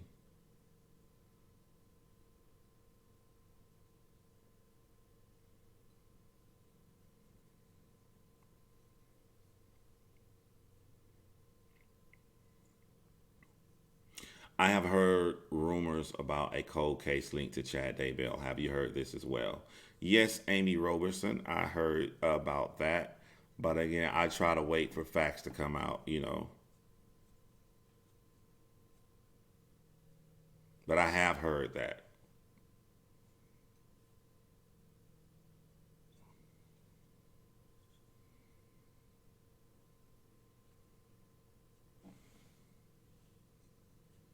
Chad Daybell teaches cult like content.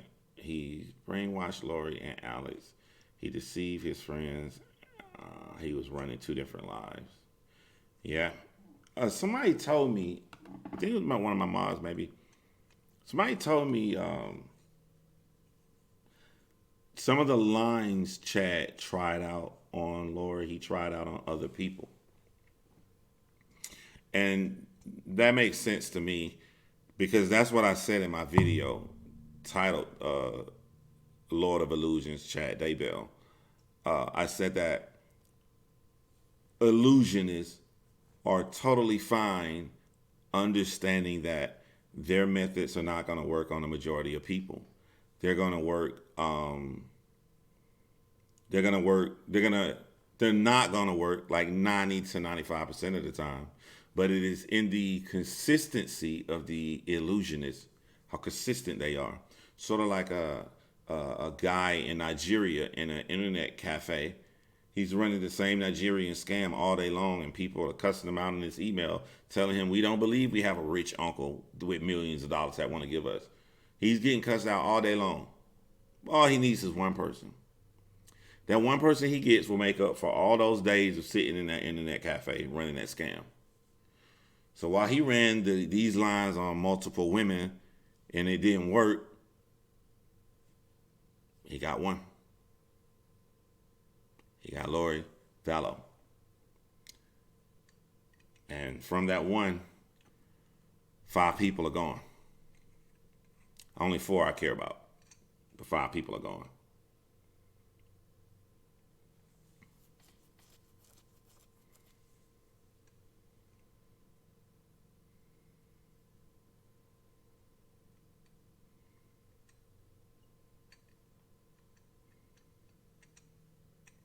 And that is why Lori is going to roll on him. We'll see. You think she's going to roll on him? What would be her reason to roll on him if they're blaming this on Alex?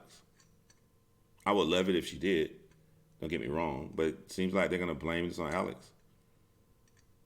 His best friend talked today, and he said most of his secret group was all women except one. Tyler reminds me of my 18-year-old Zoe. She seemed like a spunky, fun, protective person, and I appreciate everything she stood for the short time she was here. I wonder if Kresha could comment on Lori and her family's past psychological history, any history of delusion, schizophrenia, psychosis. There's no way they suddenly went crazy.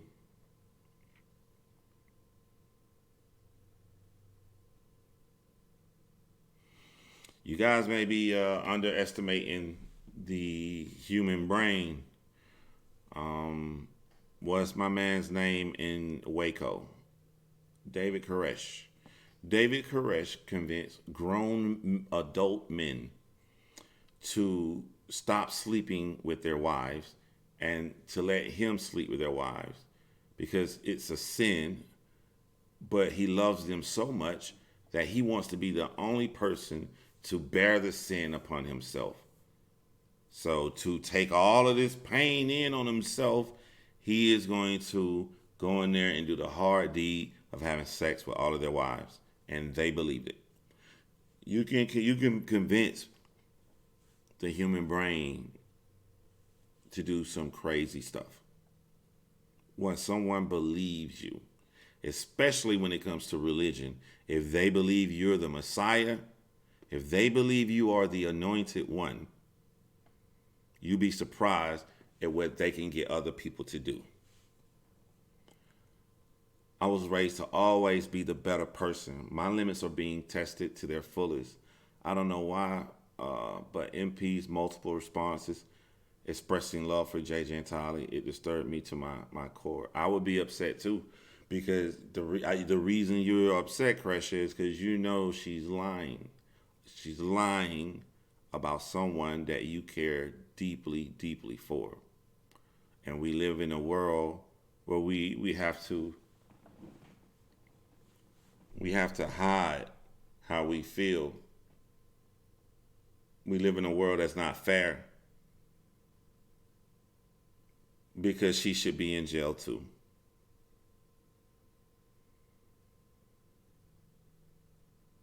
I can only hope that MP is as dumb as the rest of them, because there will be things that they can track on her as well.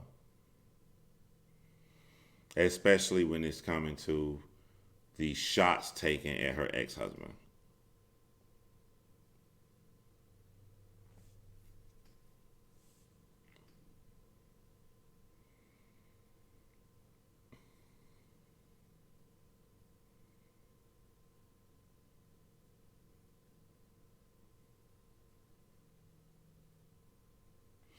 You know, showing that most of the women were blonde hair, married, had kids, and they had to divorce, leave the kids. So, hold on, Melanie don't have her kids? George Jones got the cult to poison their kids and themselves. Yeah, Jim Jones, yeah. Some of Koresh's former followers still defend him, the husbands even. Yep. We haven't had the chance to grieve Charles' death. We have had to work tirelessly to keep these babies front and center, seeking the truth.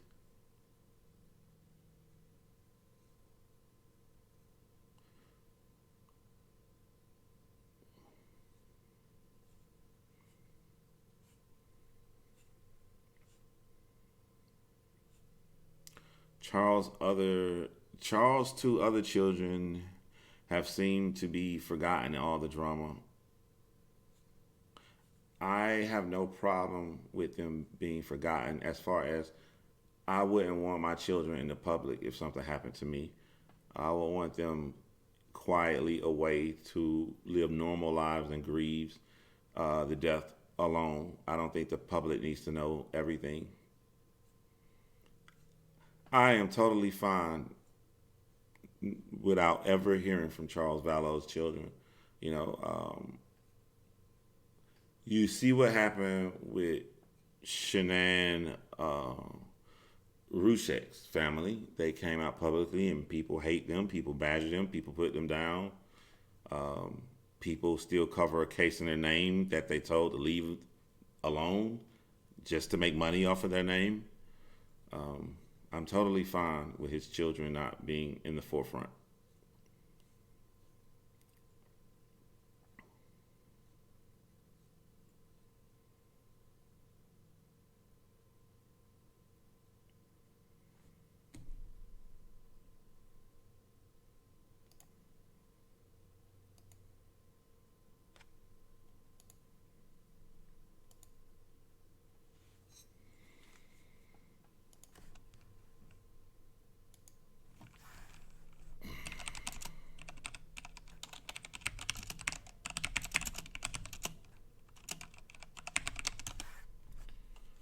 Somebody sent me precious information. Okay, I feel better now. I just sent you a friend request. I just sent you a friend request, Crescia. So that would be me. My little, I just got on glasses. When you see that, I know that we will all grieve differently. Our families should be able to grieve over the loss of our beloved Charles. Now that Tali and JJ's remains have been found, I pray that our family will finally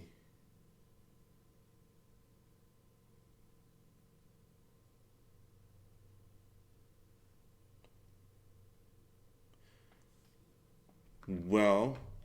We are all here for you guys. If you need help with anything, Crusher, there's a lot of support out here. I'm glad that in this situation, as far as what I've seen, you know, everybody is pretty much in sync together.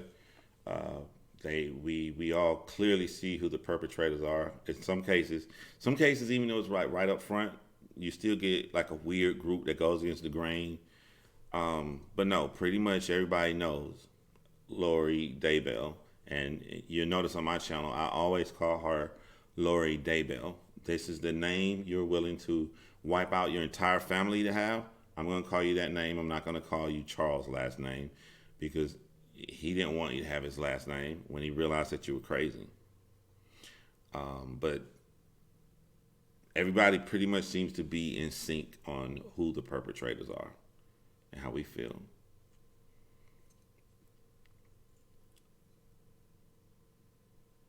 Charles seems like a solid, strong man with good morals. Let me ask Crusher,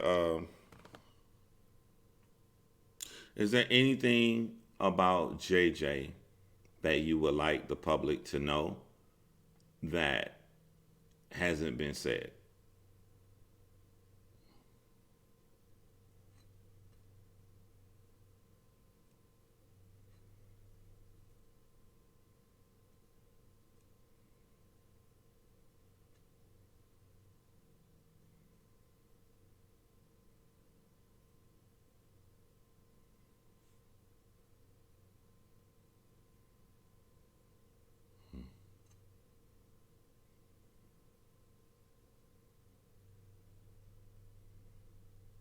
I just come in not realizing the sensitive nature. I didn't intend to offend and try apologizing when I realized Crusher knows them, but I was already in timeout.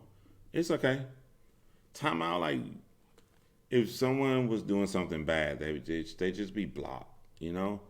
Timeout is like, take a step back, come back in, everything is all cool, all forgiven. So I don't know what happened. I wasn't looking, but, I trust my mods.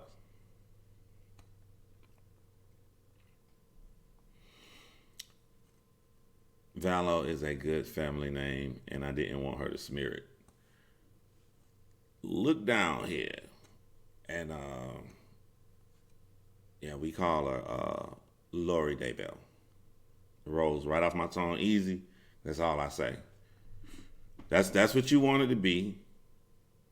That's what you should be. I know the news made Lori Vallow famous, but they need to. And I'm seeing that more and more now. I am seeing more news reporters and more people talk about this. I am seeing more of them say Lori Daybell.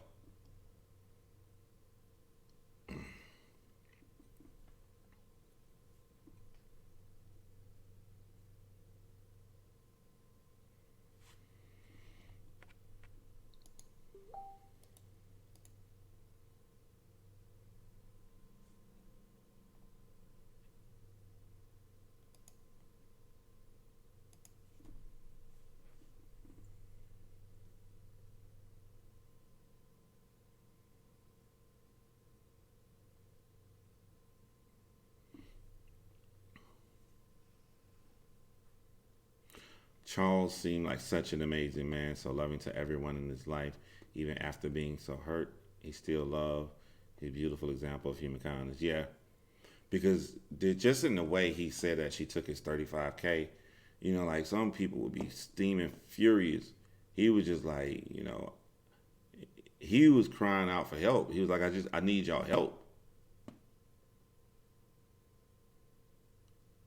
When you get around somebody and when you really close up on this person, you can see in their eyes, man, like, okay, this person really believe in this stuff that they're saying. And if they're really taking it to that far, they're really taking it to that extreme, and I am now enemy number one, I'm disposable, you know, that's a scary thought.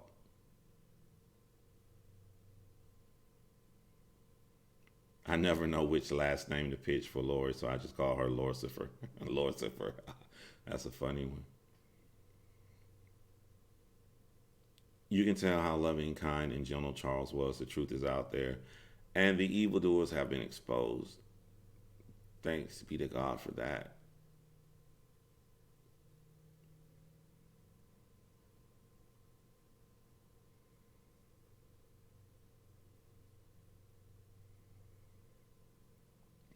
Kesha, would you be interested in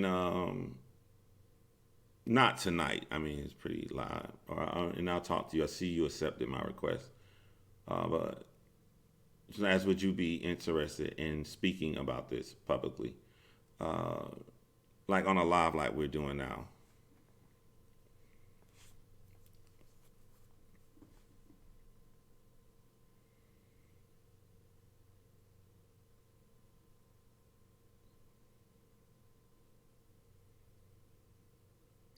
Charles did come across my mind. He's been in my mind all day after seeing the video shared by Idaho News today. He definitely was afraid for them and he tried to sound the alarm. I agree. I think Charles was afraid for Tylee and JJ and even Lori. He knew there was something wrong and the law failed him. You are at your ends of your rockers when you say this stuff out loud. You know, you can believe this stuff. You believe everything that Chad Daybell is telling you, right? You believe you're this anointed one. You believe that you can teleport. You believe you can spot demons. But when you believe it so much, you have no problem saying this to people out loud. What was Charles Vallow supposed to have in him? What was his name? Ned or what was the whatever the thing name was? I forgot. It should be some part of your body that says, you know, I know that Charles has his demon inside of him, but if I say this out loud, people will think I'm crazy, so I'm just going to keep it to myself. If you say that out loud, that's just how much more strongly you believe this stuff. You really believe this stuff. Johnny has the talent to shed a new respectful and touching way about the people who he has done cases on. Nick Schneider. Yes. Ned, whatever. Schneider, whatever. Ned, Nick, whatever. She said that out loud, man. If you say this out loud, you really believe this crap.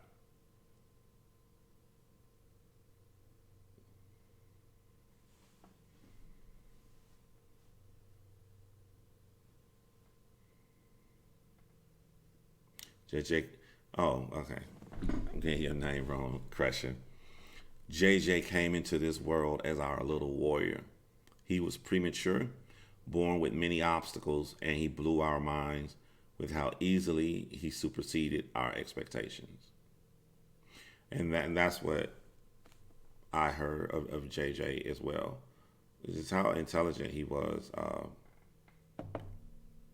put that as an opening in my video on Lori Daybell that I did.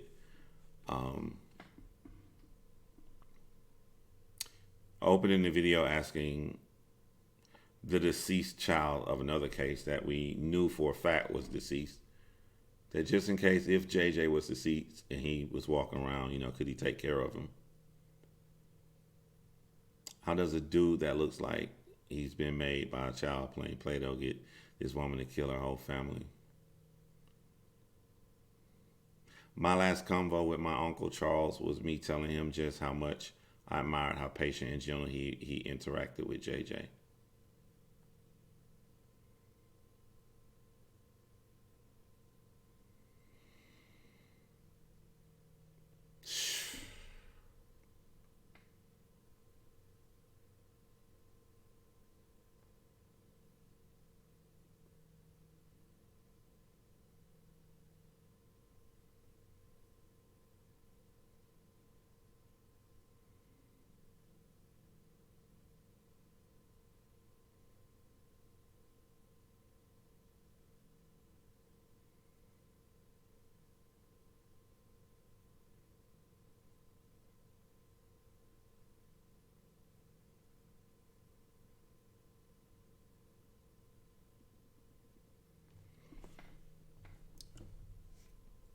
I hate that this was over religion because I feel like that protects them of walking around with the burden of knowing exactly what horrific and cruel things that they did.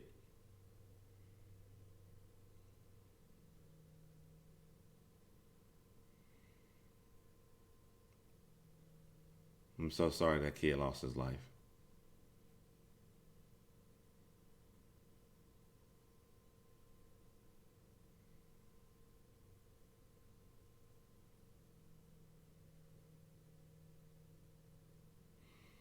Now that we know where it ends for the children, there's going to be much more about the Daybells. They wiped out their security first. That's why Charles. Every step in order was to knock out a protector. Charles protected Tylee and JJ. Get rid of Charles. Tylee protected JJ.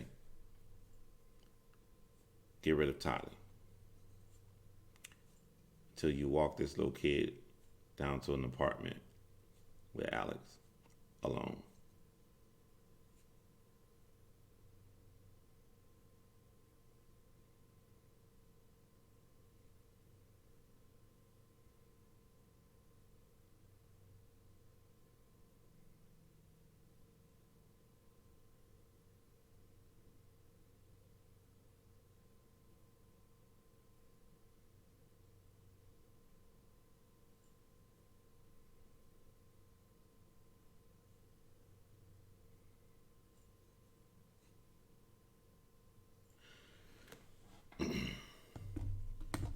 I hope you can see in here, Kesha, your family has a lot of support. I wasn't close with Tylee, unfortunately, due to distance. And well, we were all busy doing our own versions of life. Hindsight, my uncle being in a narcissistic relationship kind of kept them from coming. I can understand that. You sound like Lori was kind of too controlling to let them come to Louisiana where you guys are.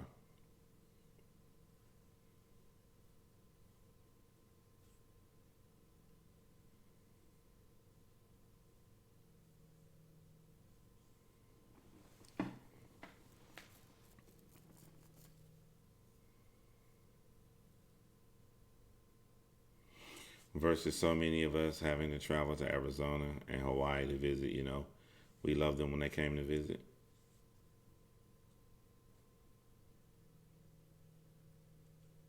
What is a fun memory you guys have of JJ?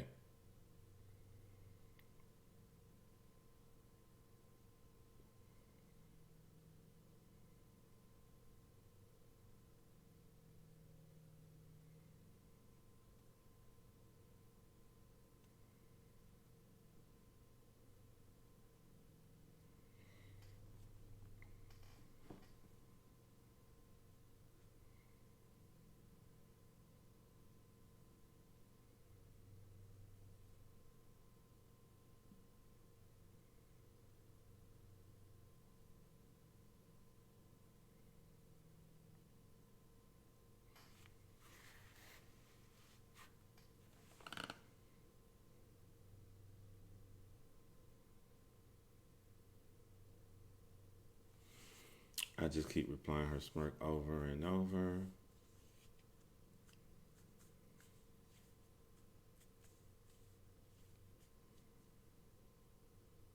I think you can get her, especially saying all of them was that night when he walked JJ out of the apartment.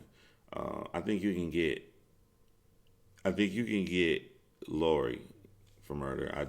I hope you can get Chad too.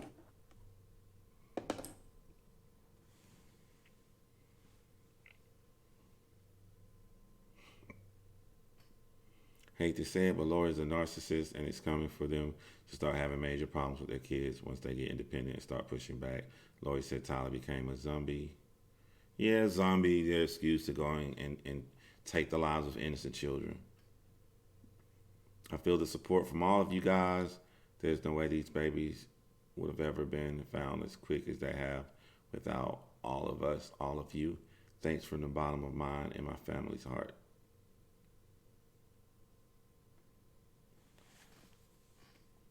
You don't have to thank us. I mean, there's a lot of division going on in the country, but I think everybody can agree, you come together for the lives of children.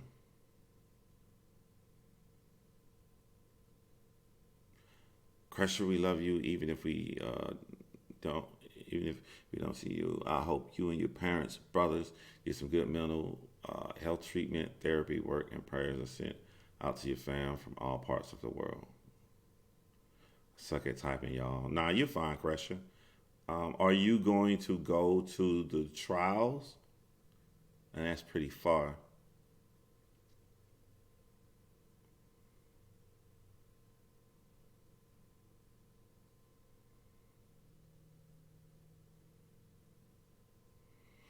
I hope they can charge them as the way they did the Manson followers. Yeah.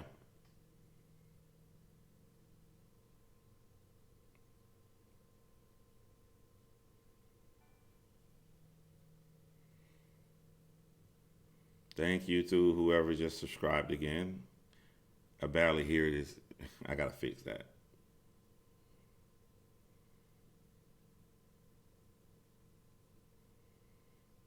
They're like, it's almost 3 in the morning for Crusher. Thank you for staying up with us. I treasure the fact that I was able to capture my daddy and my nephew on video, and JJ was singing on the mic. His eyes lit up when he saw his Pawpaw Larry. Mhm.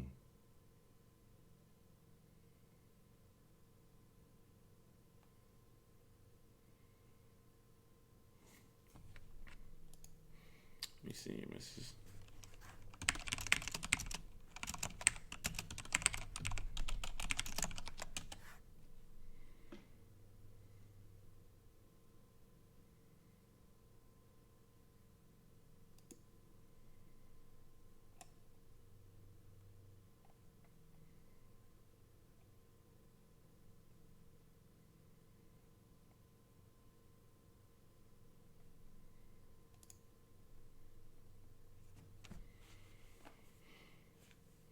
Crusher, I hope you truly know how much love and support you have from so many people, even those you don't know. So many of us hold JJ and Tyler and Charles close to our heart.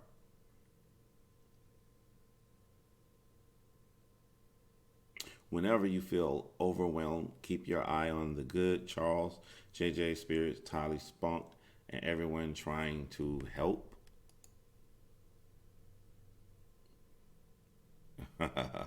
Okay, Crusher. Almost 4 a.m. here. Thank you for this live, John. Terrible news, but delivered with the compassion and respect that only you can do. Anytime, hybrid, my fellow Pisces.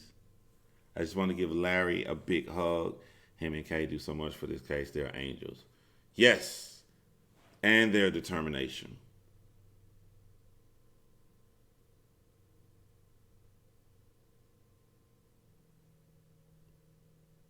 Came over from Gray's channel. Tell Gray I said hi to say hey and to support Crusher.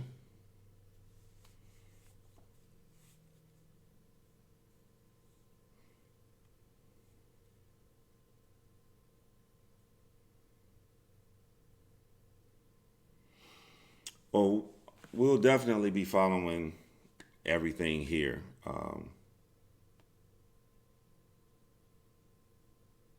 This will be my first time actually following a live case too, but I'll probably go live about it when the trial starts. Crusher says, but I got that on video, and my dad grabbed the mic and began singing that song to his little man. My dad loved seeing JJ's reflection as he jumped up and down while Papa sang to him.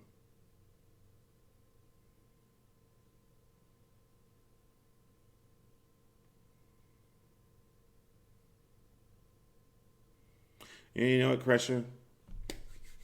I'm going to sing you something soon. A more positive video than the normal stuff that I make for JJ and for Tyler. You just gave me an idea. Taurus and Pisces rock. Yes.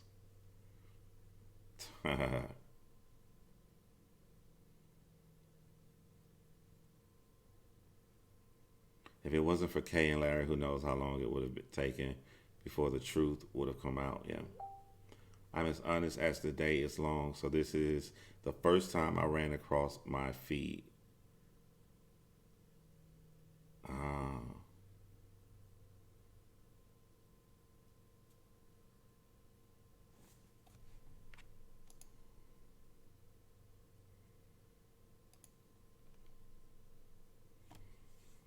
Crush your prayers for your family, sweetheart. I can only imagine what you're going through.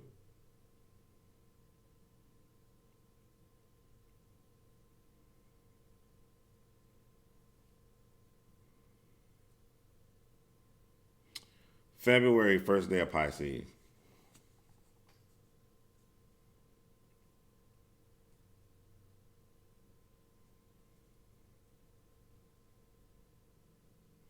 Kay and Larry's love busted this case. It was their love that sent the search into motion. I think that definitely threw them off. I think that they thought that they were going to have a lot more time before anybody, was going to notice that the children were missing.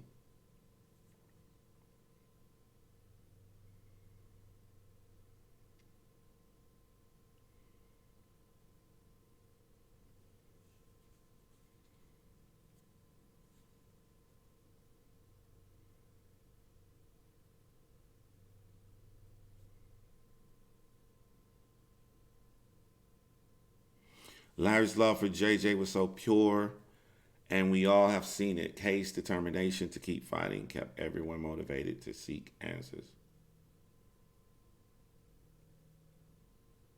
Told where the graves were. I think it was a combination, according to that affidavit. It looked like a combination of factors from neighbors knowing when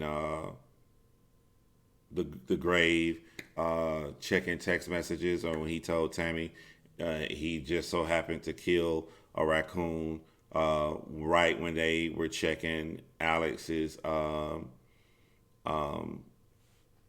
beams from his cell phone and showing that he was in the backyard around the time that Chad Daybell was saying this. I think it was a combination of things.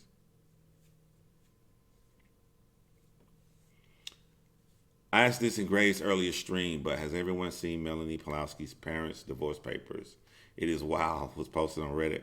Her mom, Stacy, was definitely a cox to the bone.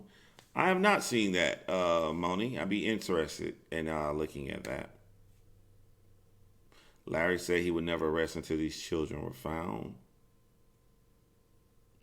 Miss Kresha said, please listen to the lyrics my dad sang. Oh my God. It was and is our reality, but I do find the beautiful memories, and this experience has strengthened our family, our love and faith in God and good people.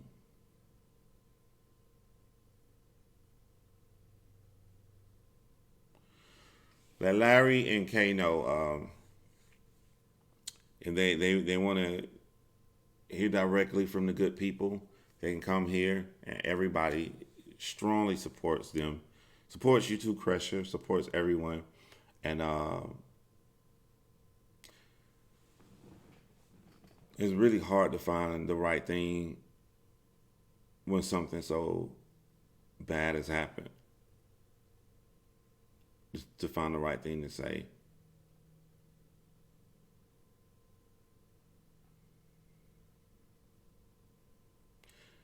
I am a hugger.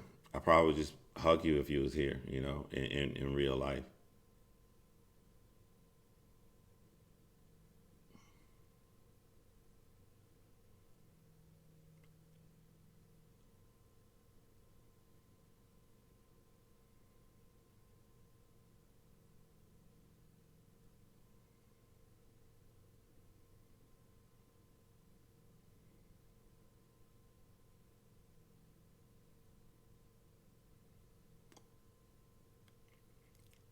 JJ loved M&M's. He loved his dog Bailey. He loved his big cousin Ashlyn, my baby girl. We refuse to let evil prevail. God is love.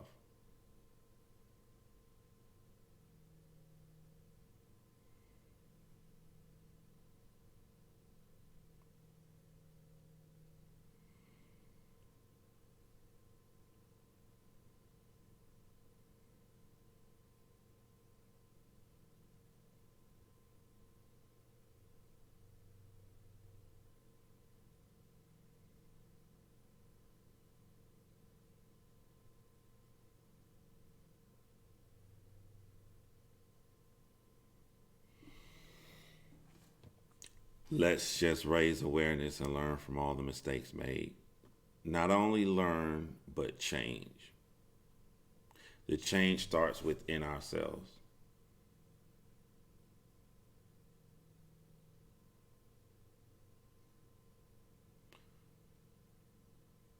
This makes me wish I could adopt.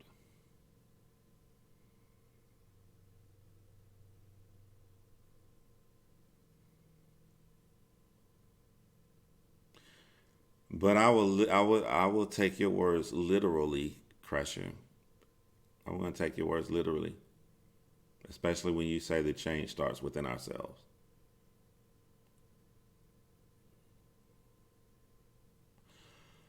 Crusher should have everyone's support in this live. At a later date, would you go into con artist versus cult leader? How much they are able to go beyond? Uh, the only difference I can see between a con artist and a cult leader is that a con artist knows he's a liar. Tylee, JJ, Charles, and Tammy's death will not be in vain, not on our watches. Absolutely not. Absolutely not. And I love that you, as a close family member of JJ, I love that you said Tammy's name as well too.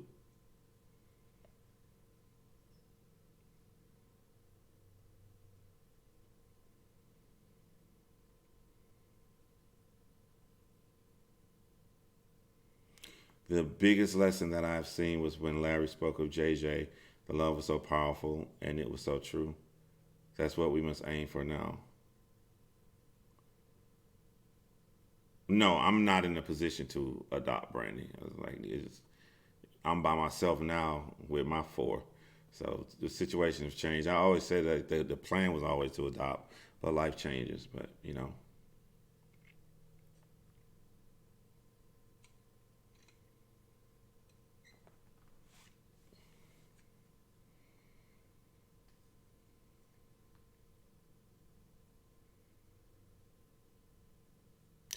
Crasher, you seem like a really, really awesome, positive, good person. And that's one of the reasons I fight hard for people is because I don't want to live in a world where good people finish last. I don't want to live in a world where all this bad stuff happens to people. So even I've been in situations where even if it'll hurt me or hurt my reputation, I've stuck my neck out on the line for others because you have to be the change that you want to see.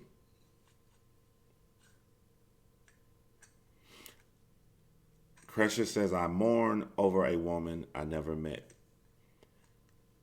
She is a beautiful soul, and we have to remember that Tammy loved her children more than life itself. They're a half of her. She is good. Good will prevail. You just found my page tonight, Crusher? I said we sound alike. I said that about Tammy just like that. Pretty much the last time I went live. You don't have to adopt the changes, being kind to one another, especially those who have done us wrong. You really do. John is right. You're a beautiful human being through and through. Tammy seemed like such a lovely person herself.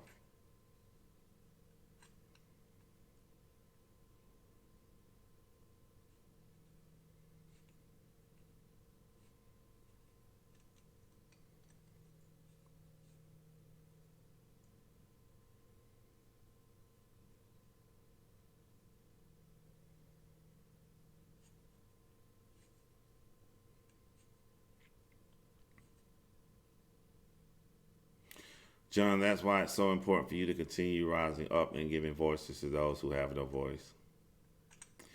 Yeah, I know a lot of people thought I'd stop. I'm never going to stop their page. This is crazy that this affidavit came out today because I was up this time last time. And you guys, I'm going to tell you right now, the next video case I'm about to do, I'm going to catch some heat because it's in my town that I live in. I'll go ahead and let y'all know.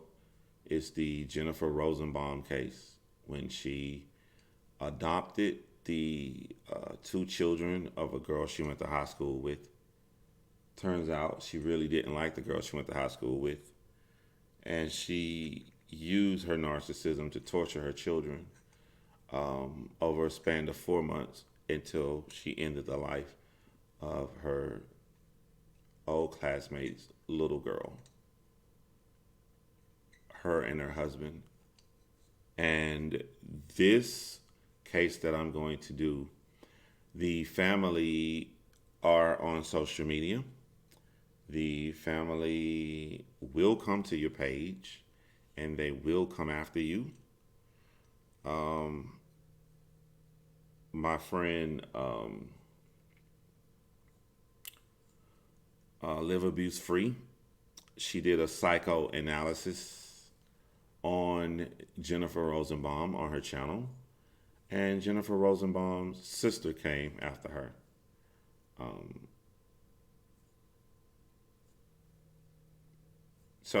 Yeah, I may need you guys' help on this next one that I'm going to do, but it's the same thing. It's an adopted child that people just wanted to have a better life, and they didn't get that opportunity to have a better life. And then that was 3, 4 o'clock in the morning last night. And then I wake up and here we are finding out what happened to JJ entirely. With JJ's aunt here. Lish, you are a beautiful soul, John. Just popping in to say I love your heart for victims and families. I love your chat too. Thank you, Lish. Lish, my girl. Let me scroll back up because I know I missed some comments.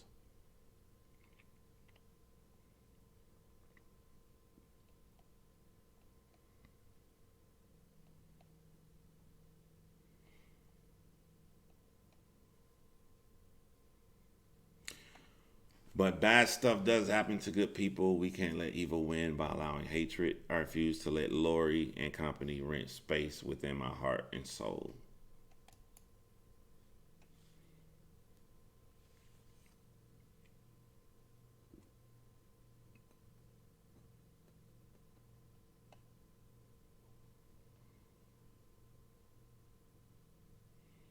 I work in child protection. The Rosenbaum case was a tough one.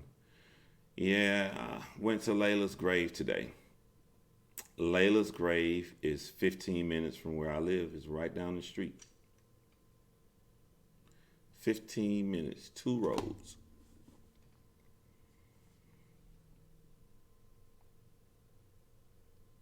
I have been absorbed and consumed with Tylee, JJ, Lori, and Tammy's stories, so I haven't been able to follow other victims going through similar situations. We definitely understand that. I'll be in the same position if I were you, Crusher. Something happened to, a family member that close to me, I would be consumed with only that as well.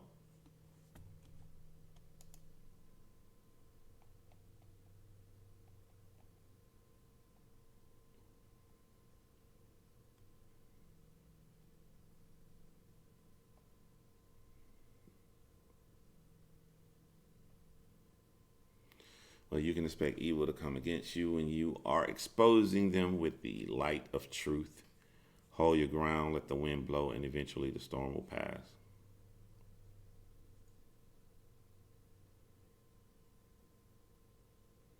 Something good needs to come for this. I'm thinking of some good ideas, man. I'm thinking of some ideas. Lish said, I'm going to pray for you right now, Crusher. You are in wonderful hands with my friend John. All the stories are so evil and unfathomable. I will never be able to understand or wrap my mind around any of it, but we're not designed to. Yeah. I put my own story up here, Crusher, the video that says the story of John Crimes. And you can kind of understand why I fight so hard, especially when it comes to children.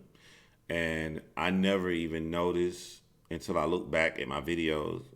I didn't do it on purpose, that a lot of my videos are about children.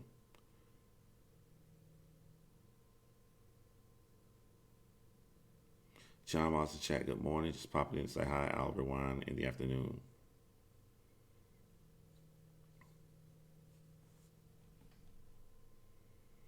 I didn't even know JJ and Tolly and their deaths heavy in my heart. I can't even begin to imagine how it affected you, Crusher. I am so confused. What are you confused about, Sarah?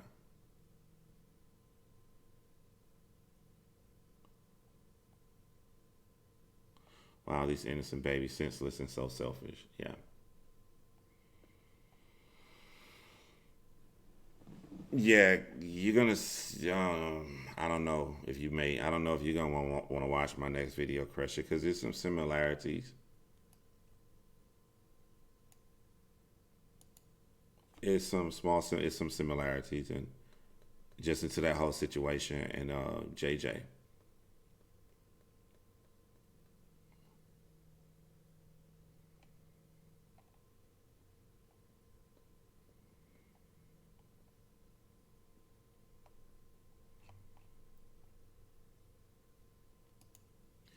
I got a red line and my words are dark.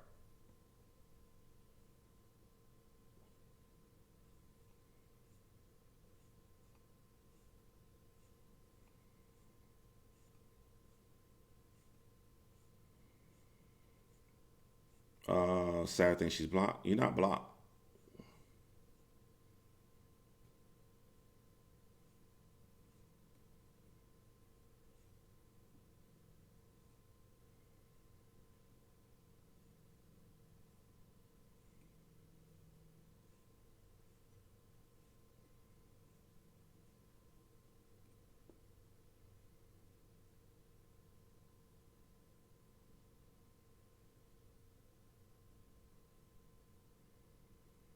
I'm sorry, Duchess. You never told me that.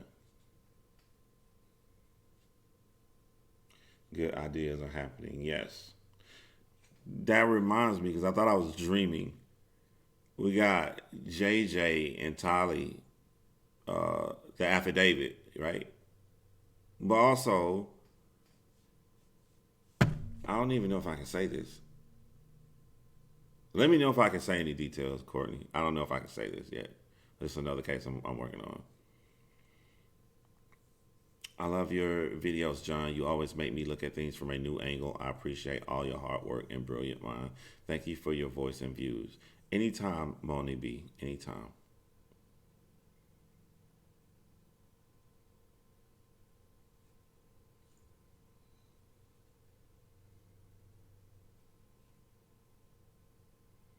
Thank you for doing videos like this. I bet it's difficult. I'm glad that you're speaking up for these children. Anytime. In fact, let me send this to Crusher before I forget.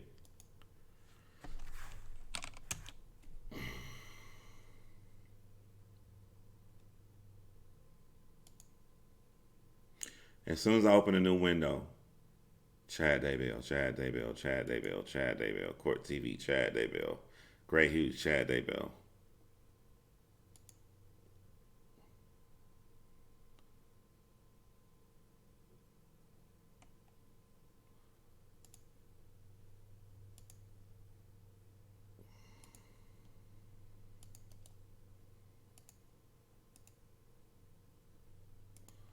Okay, this is 1.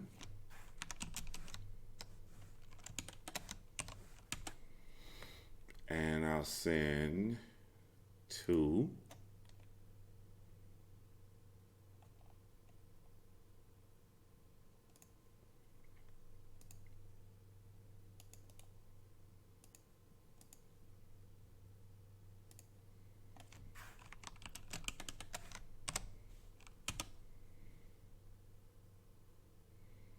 And then I will contact you tomorrow. I don't want to contact you like this late at night, um, or morning, shall I say?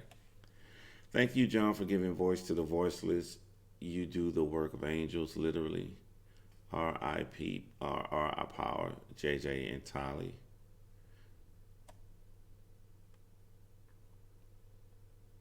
Thank you, thank you, thank you, thank you.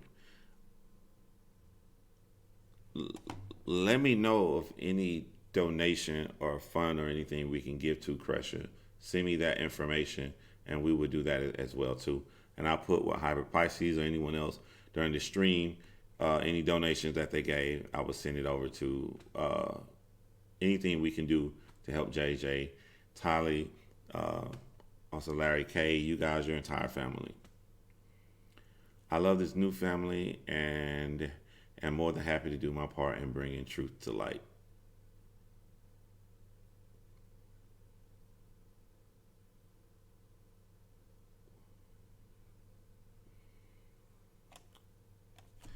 Thank you. So don't be a stranger, Crusher. You get any time.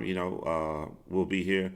If you subscribe to the channel, I'll post and update now. I won't do spontaneous anymore and let people know when I'm going to go live.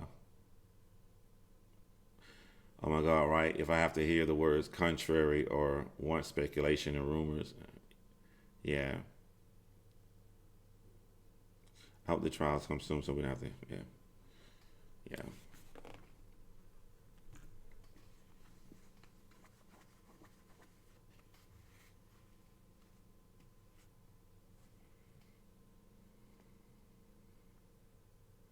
Yes, Mr. C. Mr. C, you're the best in your voice. I can listen to all night. Thank you, Lauren. Is there any way to help support Kay and Larry? Let me know, Crusher. Shoot me a link, email me, and I will put that up. I will put that up as a community post, and then I'll put up like on the side for any videos that we do, so the funds can go directly there.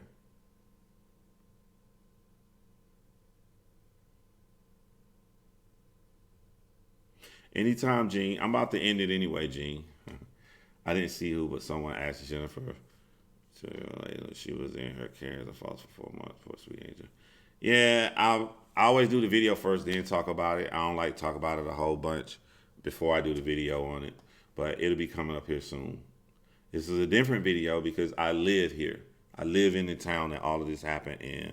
So I'll be more in a documentarian style because I get to go to every single location.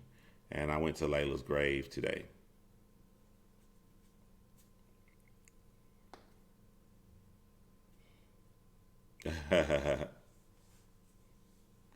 Thank you, all that donate, but please pay this forward to other victims' prayers and bringing the truth forward and keep their story front and center.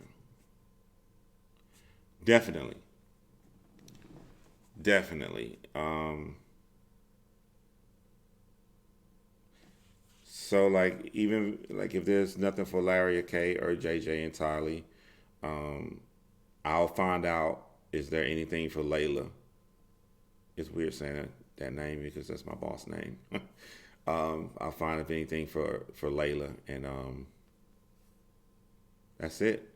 Thank you guys for staying up with me until 4:21 a.m. I found out about the affidavit literally at 11:30 p.m. when I first woke up.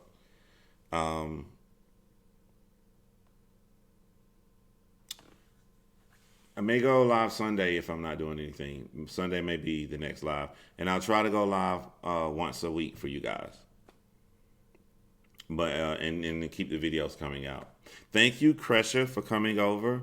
I think, if I'm not mistaken, this is the first time I have experienced a family member coming in. So I hope, hope everything was fine, and you saw all the love that people have for JJ and Tylee. You say, gotcha and much appreciated. We aren't sure what our next steps are. As soon as we find God's purpose, we will pour our hearts and souls into not allowing this to happen to another victim. That's what I do. And this is why you will see people put in that red X, knife, green check mark, and a sandwich. Because my little motto is don't kill, make a sandwich. You can replace a sandwich to whatever small, tiny, minute, trivial thing that you like to do that's taken away from you when you do something so senseless as to take someone else's life. So without further ado, you guys, enjoy your evening. I love you all. I'll talk to you soon, Crusher. And good night. And don't kill, make a sandwich.